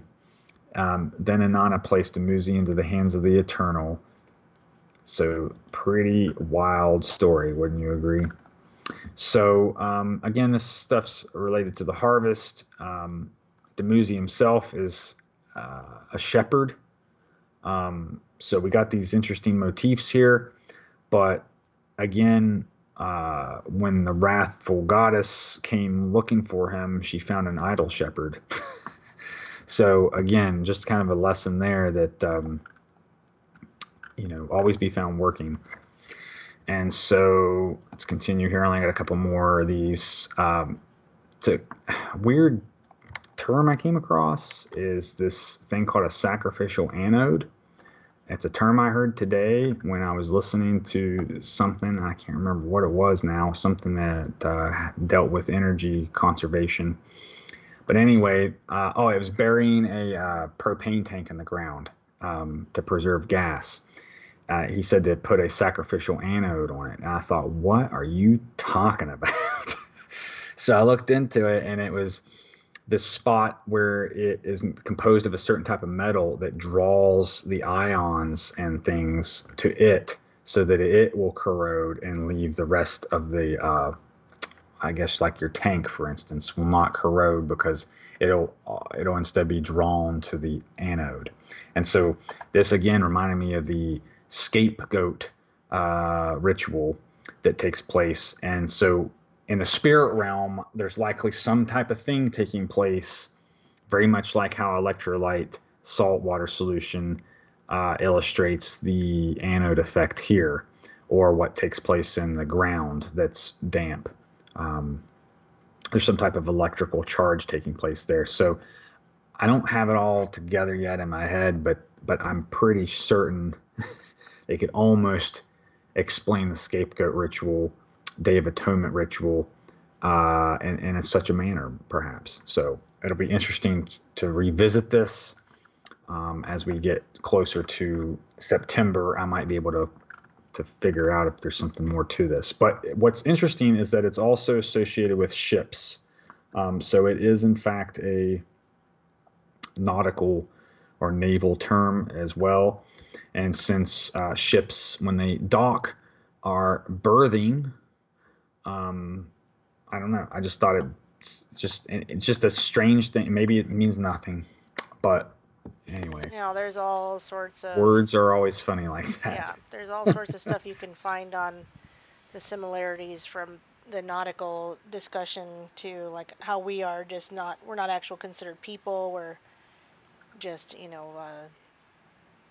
we got our dead person that they can sell bonds on, and that's why they write our names in all capitals and all that stuff. It relates back to the maritime laws and stuff like that. There's lots and lots of stuff on that, which is what I was trying to learn when we were doing the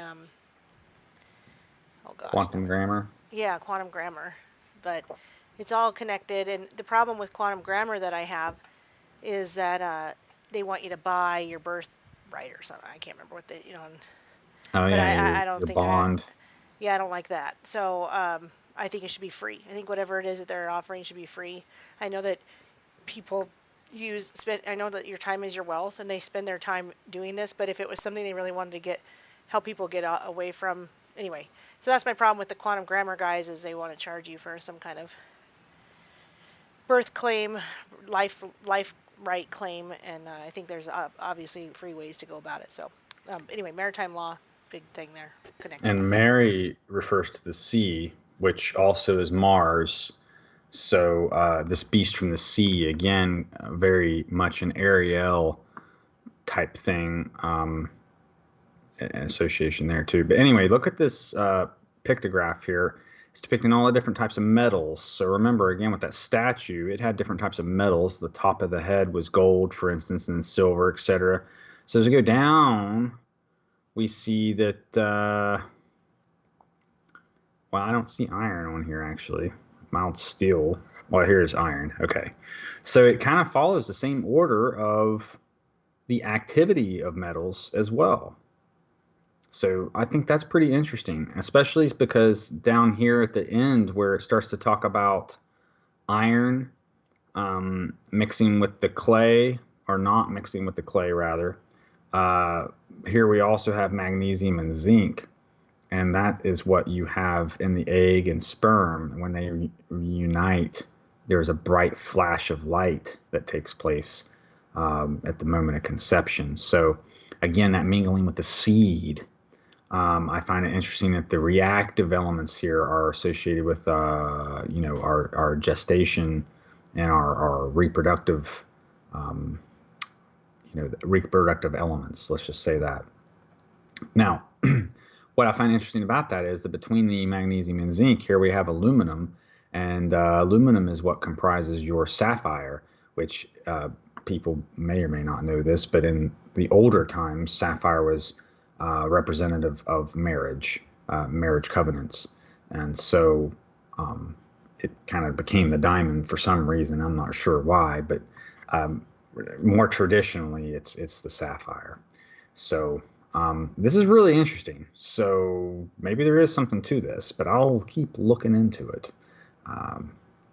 Could very well be representative of Nebuchadnezzar's tower, and so in that case, the sacrificial anode could actually have quite a significant meaning.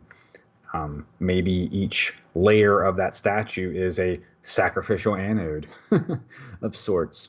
But anyway, the point I was trying to make is that, and this is just a more informative supplement for the same topic.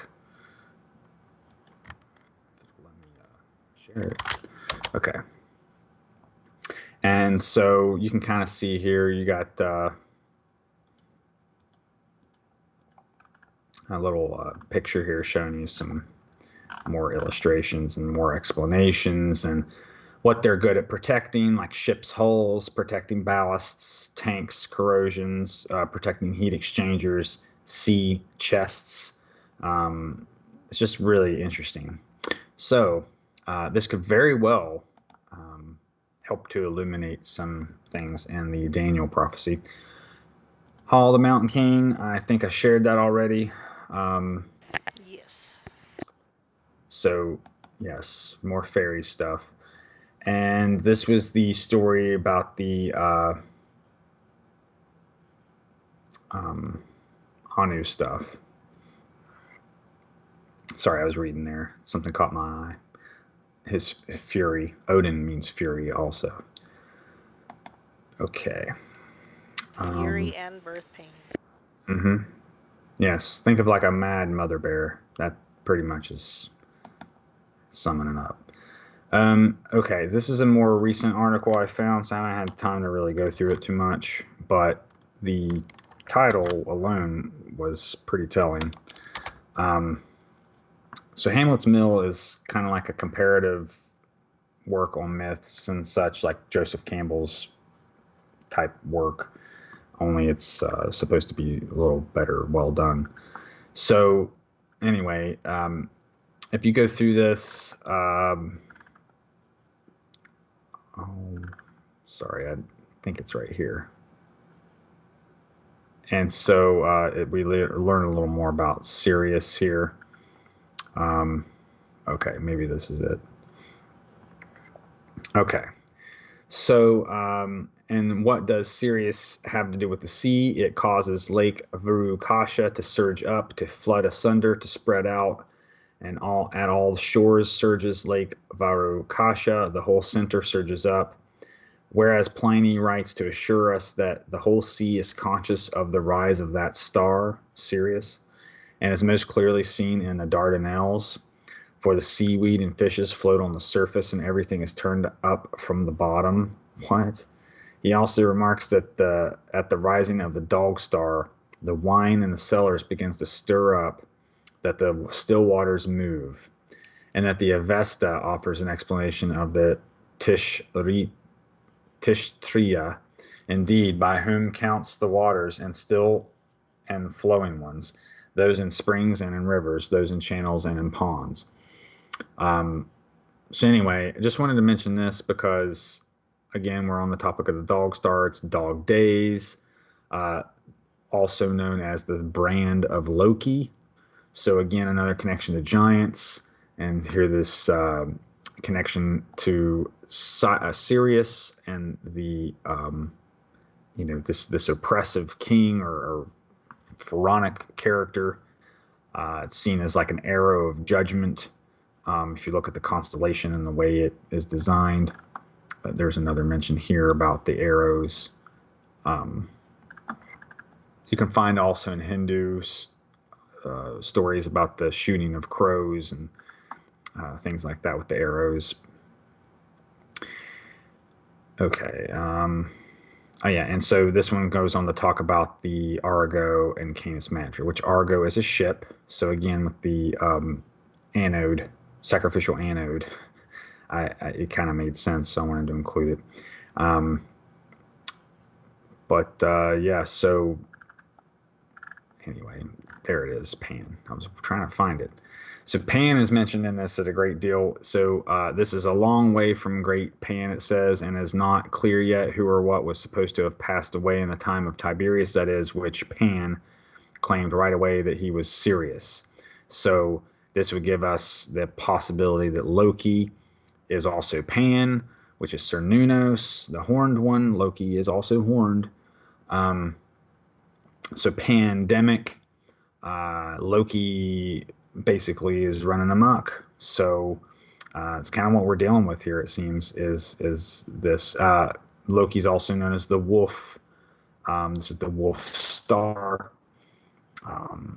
So we got a lot of, and of course, wolf in sheep's clothing, that kind of thing too. So an idol shepherd would be a wolf in sheep's clothing, right? A pan shepherd. So the government was trying to get all the pastors and stuff to be crisis counselors, and we covered something like that in the past, didn't we, Erin? Like, it wasn't a part of some, I don't even know, like Jade Helmet, I think they were talking about it even, where they were trying to get the clergy to be able to like help quell civil unrest. So they've been training them for several years ahead of time to be these false shepherds, that when things start to go down, somebody, oh, trust the government, just go get your vaccine, get in line, get on the train, go to the FEMA camp. And they lead into captivity, you see. And so they will also be led into captivity. And so they're the dogs that eat the flock that it was talking about in the Bible. And so rather than a sheep dog, they're a wolf. Let me continue right here real quick. Aristotle says that wishing to circumscribe a dog, one was permitted to use dog star, Sirius, or Pan, because Pindar states him to be the shape-shifting dog of the great goddess. So right here we even see that he's the consort of the great goddess. So Pan, Ishtar, Demuzi, Ishtar, Orion, Artemis, Ishtar, or whatever, warrior goddess. But this is far enough for now. He says the amazing significance of Sirius as leader of the planets, as the 8th planet, so to speak, and of Pan, the dance master, which is Nataraja, which is shown also in the I Pet Goat video, the Nataraja Dance of Destruction. That's the statue that you see outside of CERN also. So now we see that Pan and CERN are the same thing. And that's what's going on here. We got the dance. And they even did their little movie for the Awake project at CERN. It was all about the Nataraja, the dance. Man, this is crazy how much this stuff relates. And, okay, so it talks about the Sirius was not influenced by the precession, which must have led to the conviction that Sirius was more than just one fixed star among others. And so when Sirius fell, great Pan was dead. So we're seeing the resurrection of pandemic, if you will. We're going to see a cyber pandemic. Pandemonium means chaos and confusion. So, and this particular character, Pan, is associated with sex, but debauchery, not the kind of fruitfulness that you would think of. But it's more like for the sake of pleasure, not for the sake of fruitfulness. And in a lot of cases, there'll be interspecies behavior going on there. All right, and let's continue on to, this is a article we had last week, but I just wanted to revisit it because it was so profound, and so we won't be spending a lot of time on it. But this is pretty terrifying to understand that basically we're going to have a blockchain, so where they're using it for cryptocurrency in a lot of cases. Now we're going to have a non-hackable blockchain. So if you've already taken the juice, then they already have your information on this blockchain. If you haven't taken the juice, they're canvassing the neighborhoods now to add that information to this blockchain. So what could you possibly imagine that this thing could be used for, Erin? Control and make you into a superconductor. Well, actually, I hadn't taken it that far. Okay. But you're right. It is that, because remember the internal cryptocurrency patent from Microsoft. If they worker for energy producer. So if they literally are putting something like that in you, then yeah, I mean, my gosh. So you're literally giving them real-time information every time you're around a Wi-Fi, anything, probably Internet of Things in general. You're probably uploading information to somebody with you if you have this chip or nanobots in you. But anyway, the idea is that they're going to have all that information in one place. So this is really setting the stage for the mark of the beast, folks. I mean, this will be their central command. And of course, what do you know? IBM, always behind the scenes. That's who was doing the punch cards for the Nazis whenever they were rounding up the Jews and the Gypsies and all them. They were using the same computer company back then. Before there was actually computers, they were punch cards. And so that's where they get their start, is in the people killing business, folks. So pay attention to this stuff. Share it. And of course, let me see, oh man, this is trash. Here, I got one link here to I'm not even going to talk about this because I don't want to give these people any publicity. But I'll bring it up real quick just to show you what it is. So there's this, in September, they're releasing the pregnant man, non-binary person with a crown, multiracial handshakes, etc. Like this, it's the virtue signaling is just the getting to be emojis, the pregnant too man much. with the mustache, and it's totally dumb. I can't take it anymore. So Clown world. Here you go, guys. I'm not going to waste my time on this one, but here you can see it for yourself. Like, good Lord.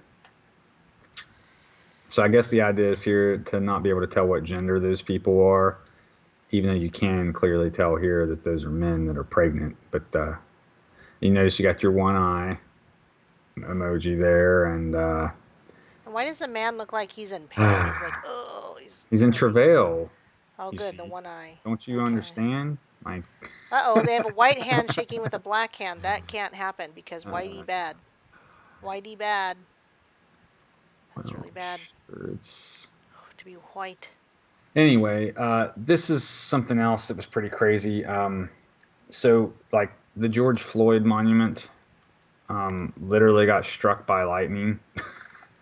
Yep. Sorry, I didn't expect this to start. That's pretty funny. Why stop playing? Okay. So anyway, this it got struck right here where his crown was. So he had like this little painted crown up on top of his head, which is a shin, right? So like it couldn't have been any more precise. That's like a it sign. Literally, yeah, I think so. Because they've been treating this guy like a messiah and stuff, and like he died. I mean, it's just, it's. Anyway, so here we can finally see the picture here. So right here, I can't believe they put a crown on him. Like, what the heck is that supposed to be? They made his lips like way bigger than they really are. These are racist. Here's his depiction here, and so it took out from like right here all the way over here, and there was literally another mural right here that it didn't even touch. So if it'll let me, I'm gonna try to see what is going on here. The Twitter app going, so it's like not behaving really well. Like here it is. Okay, so like it literally hit right here where the crown was, and like just completely destroyed it. So it makes me think of that Pink Floyd song, Another Brick in the Wall. I mean, there was an eyewitness too. At 4:30 in the afternoon, they said a bolt of lightning came down and just struck it and just completely destroyed it. Reminds me of that time that the lightning hit the Vatican like twice in a row on these auspicious occasions. That's not a sign. What is? Let's see. Oh, and then I had this picture of your auspicious Nibiru double sun doomsday site. Yeah. Did you seriously? Did you take this photo? Yes, I took that. I took that photo in Missoula. When see that gate and that storage unit. That storage unit is in Missoula, and we were staying in that hotel. And I took that picture, and it didn't look like that when I was taking. I mean, it looked like that in the picture, but not when I was just looking at it. Yeah, it's pretty amazing. So, like, what do you think that was? Can you give me your interpretation? Like, do you think it was a lens flare or what? I have no idea. I mean, it looks like an actual. I looked at it multiple times, and I took several pictures in the evening, and I took several in the morning, and it never happened again. So I don't know. Man, it's fascinating to say the least. Well, I just wanted to share that because I was fascinated by that when you showed it to me. Yeah, but anyway, I mean, it looks. You could sit there and say many things. It's this, it's that, it's this, but like I said, I took other pictures and that hadn't happened, and I kept looking at it going, wow, it really, really looks like something behind it, like you were saying. This is the last thing I got, and I know I've kept you guys for a while, but I had a weird experience, and I just felt like I should share this.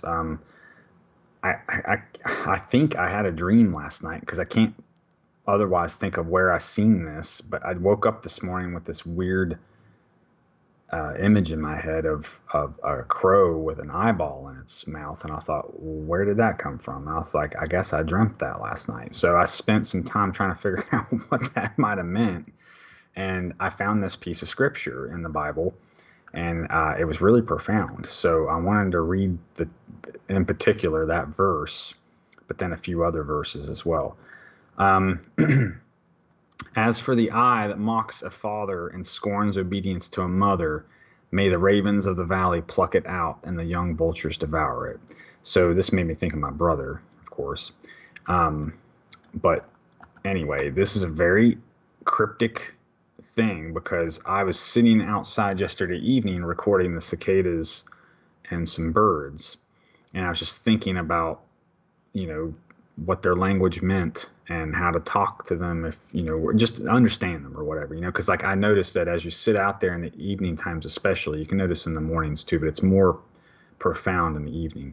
To sit out there in the last hour of the evening, you can literally hear the chorus of the insects change as each takes their turn. With each passing few minutes of the day, they each take their turn singing or playing, and then you only see or hear certain ones after the sunlight goes below the horizon. Then new ones start, and that's when the cicadas, of course, are singing their last songs. And of course, the cicadas are mentioned here in this text, where it talks about their bands. Which bands is a military term. We see the cicadas are a lot of times referred to as God's army. So a servant who is a king.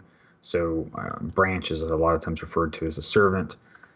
So just a lot of weird things were brought up in this. But what got me was that this is like the only thing in the Bible I'm aware of that even talks about the term augury, which is the term associated with like interpreting birds, like bird song, or like, some people say if a bird flies into your house, it means somebody's going to die or whatever, like those kinds of. Oh my gosh, never heard that before, but I don't think I believe I'm sure the chat, somebody's heard it.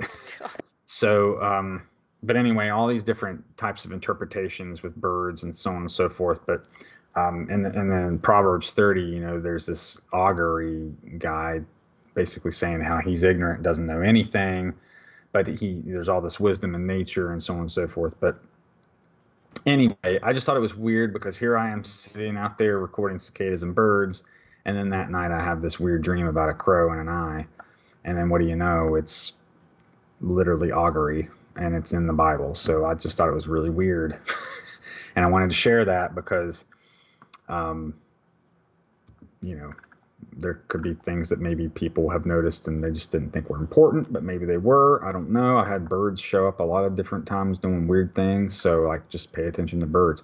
Because my opinion is the birds are vessels for spirits.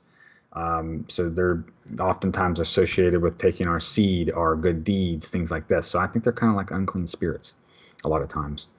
So anyway, the scientific explanation for why crows eat eyes are that they need the rich proteins and amino acids in the eye itself to produce their egg shells and yolks, that if they did not do this, that's why they're seen eating the eyes of things routinely.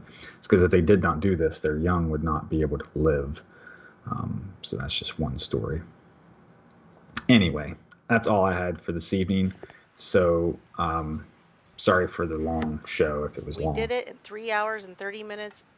Gosh, well, 330. It's cicada, very cicada-esque.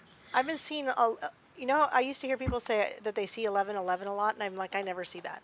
I always see, like, on a clock my birthday, even on a box advertisement for a clock, like on the, well, I mean, the box had a picture of the clock, it said 12:08. And lately I've been seeing 333, 33, 11:11 everywhere. Always 3s and 11s.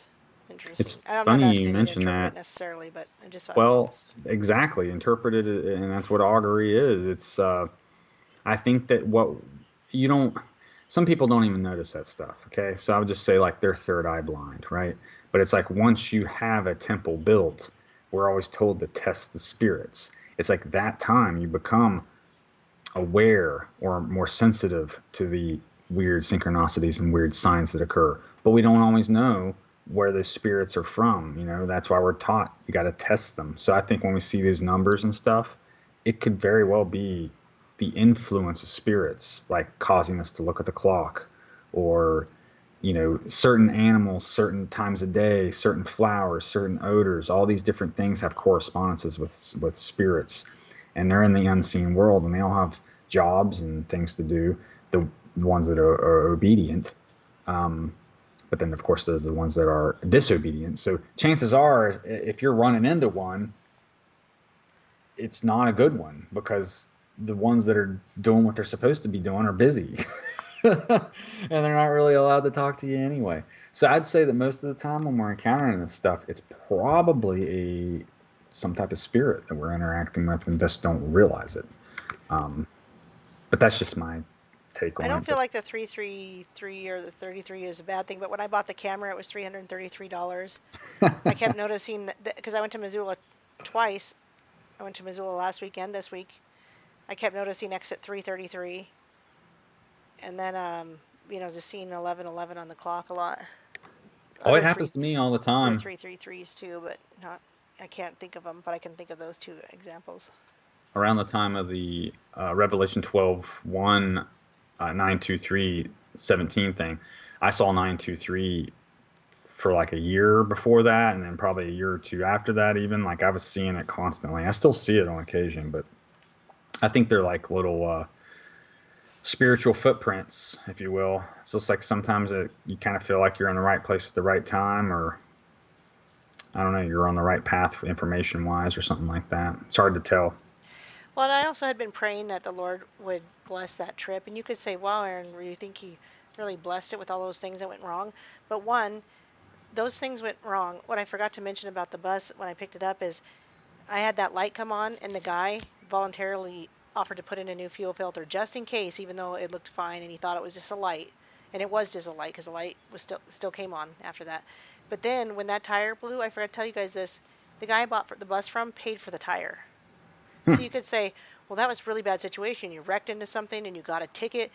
for the non-insurance, but at the same time, we went on the right day so that we didn't have to wait over the weekend to get a tire. We went on Thursday. We were going to go Friday, not anticipating anything like that would even happen. I was like, should we go Thursday or Friday? I'm like, all right, let's go Thursday. So that we were able to get in and get the tire fixed on Friday before they closed. You know, a lot of good positive things really came from it. And I am glad the cop didn't get me a leaving the scene ticket. Who knows what that could have cost or what I had to deal with, you know, with that. But point is, even though some crummy things happened, the guy really took care of me, paid for the fuel filter to be fixed just in case, paid for the flat tire. I don't know what that would have cost because these aren't cheap. I already know what I'm going to have to put aside just for new tires when I'm going to need them, which apparently might be sooner than I thought.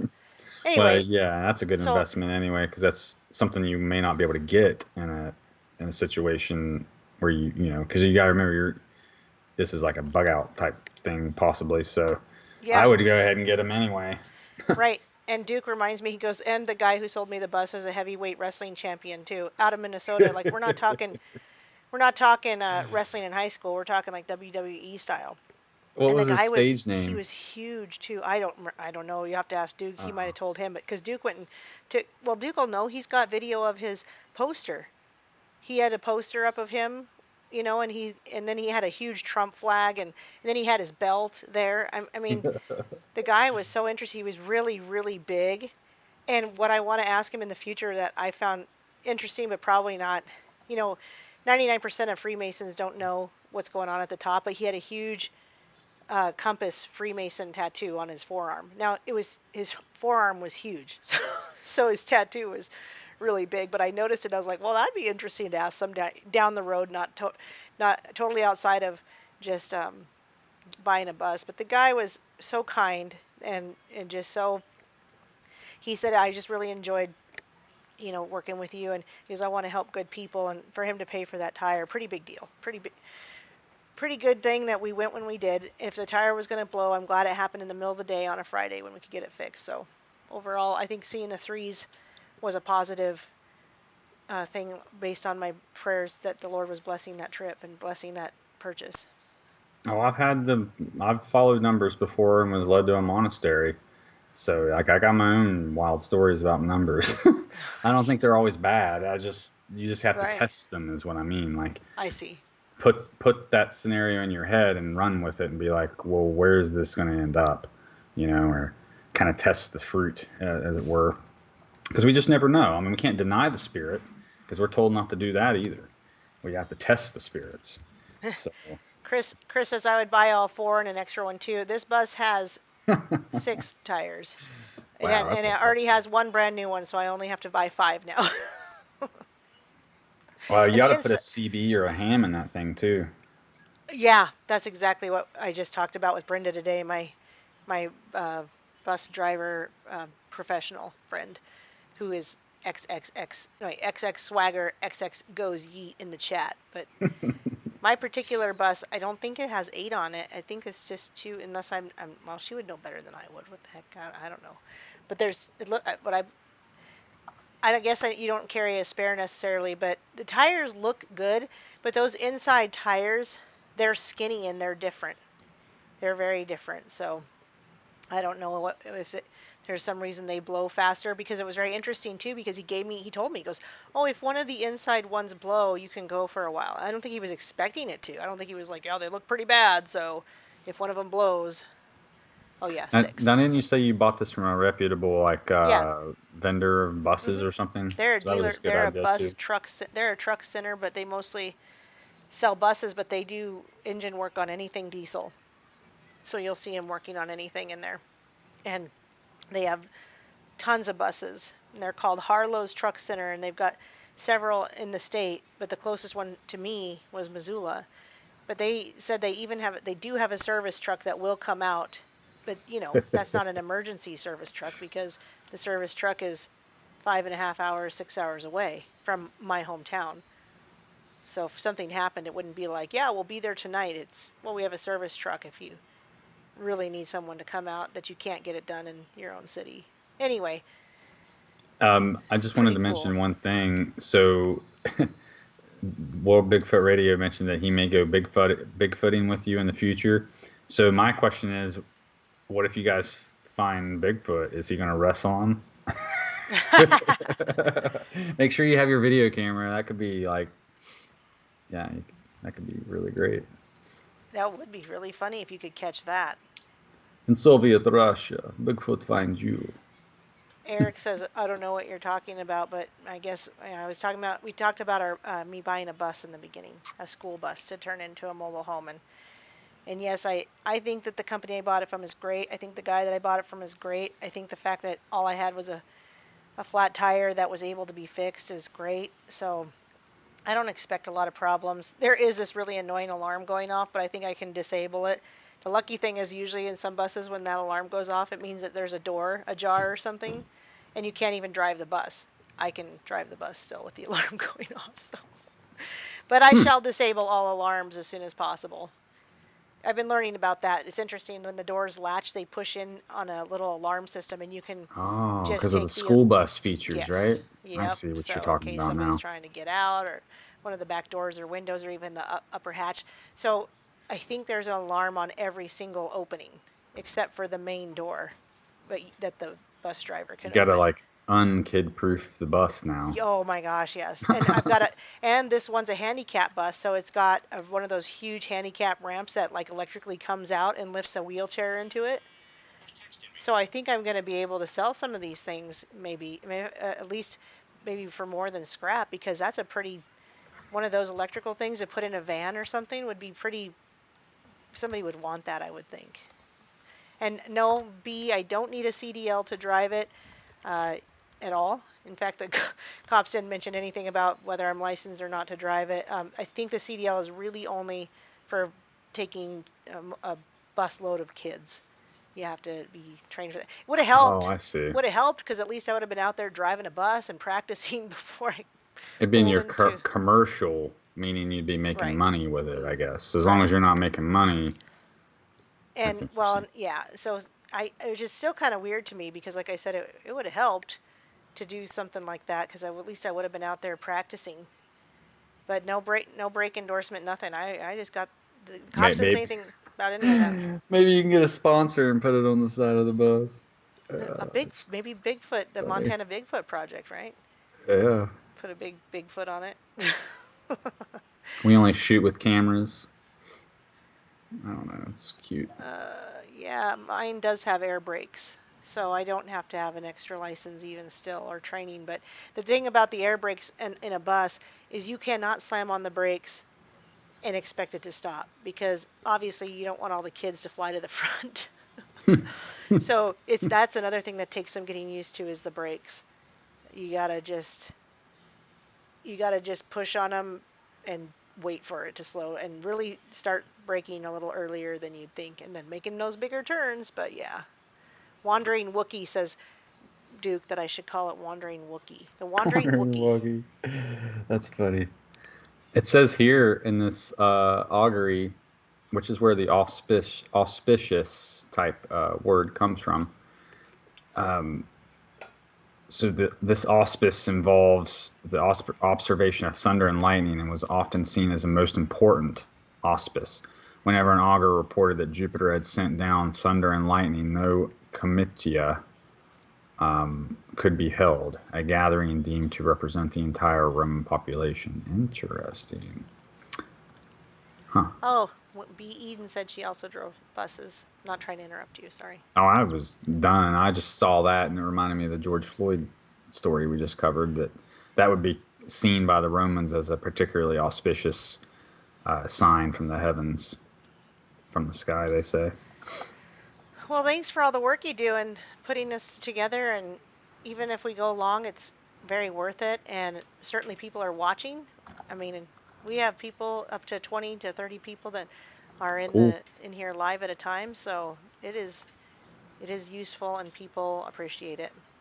And I hope that those who revisit the videos find those timestamps helpful that you're putting in there now. So if you could just comment on it and let us know if it's even helpful. I would imagine it is. But what I'd like to do is start doing some edits, like taking 5 videos that were covered, maybe the similar topics that we've just expanded on, and then maybe making bigger ones like we said, and then we could do the premieres while we're in the yeah, chat that'd be with fun. you. Then You know? that way we can just be in the chat and Mhm. listen into ourselves. So we got enough. We've been at it about a year now. So, and in about a year, we've covered what, 46 episodes or so. Yeah, this says 41, but that's because it doesn't include things like Utopia and some of the other ones we've done in between. So yeah, probably. So that's about almost an episode a week for a year. And so we have enough material now. I figured I could start editing and doing stuff like that. So anyway, thank you so much for your time. And thank you for your time. Thanks for being here, everybody. And hit the like if you liked it, and share if you also feel like somebody can get something out of it. If you don't like it, just feel free to send it to your enemies, like Duke always says. So yeah, we'll see you guys next week, God willing. I don't have any plans to run out of town. I'm just going to start working on the bus, and I will be recording that. There will be bus adventures going on video-wise. So I'll see you guys soon for that, and I'll see you next week, Mr. NPC. Thank you.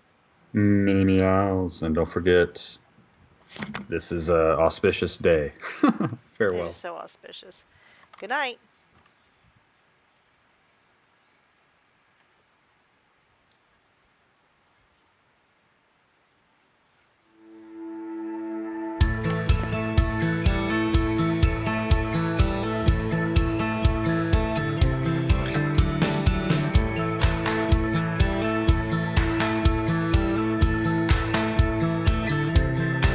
You'll see them come with big claims.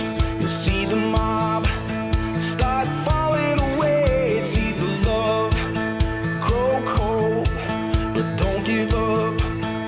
Never losing your hold.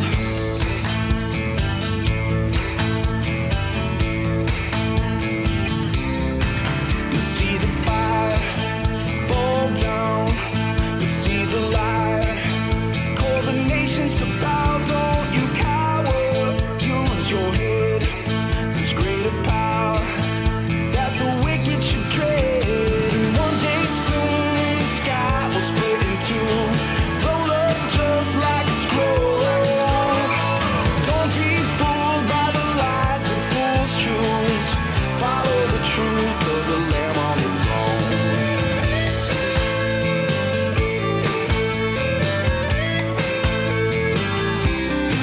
The circle round and squeeze tight. Make sure you're found. Still fighting the fight. Take up your sword and his shield. No, don't ignore the lesson learned in the field. And one day soon the sky will split in two.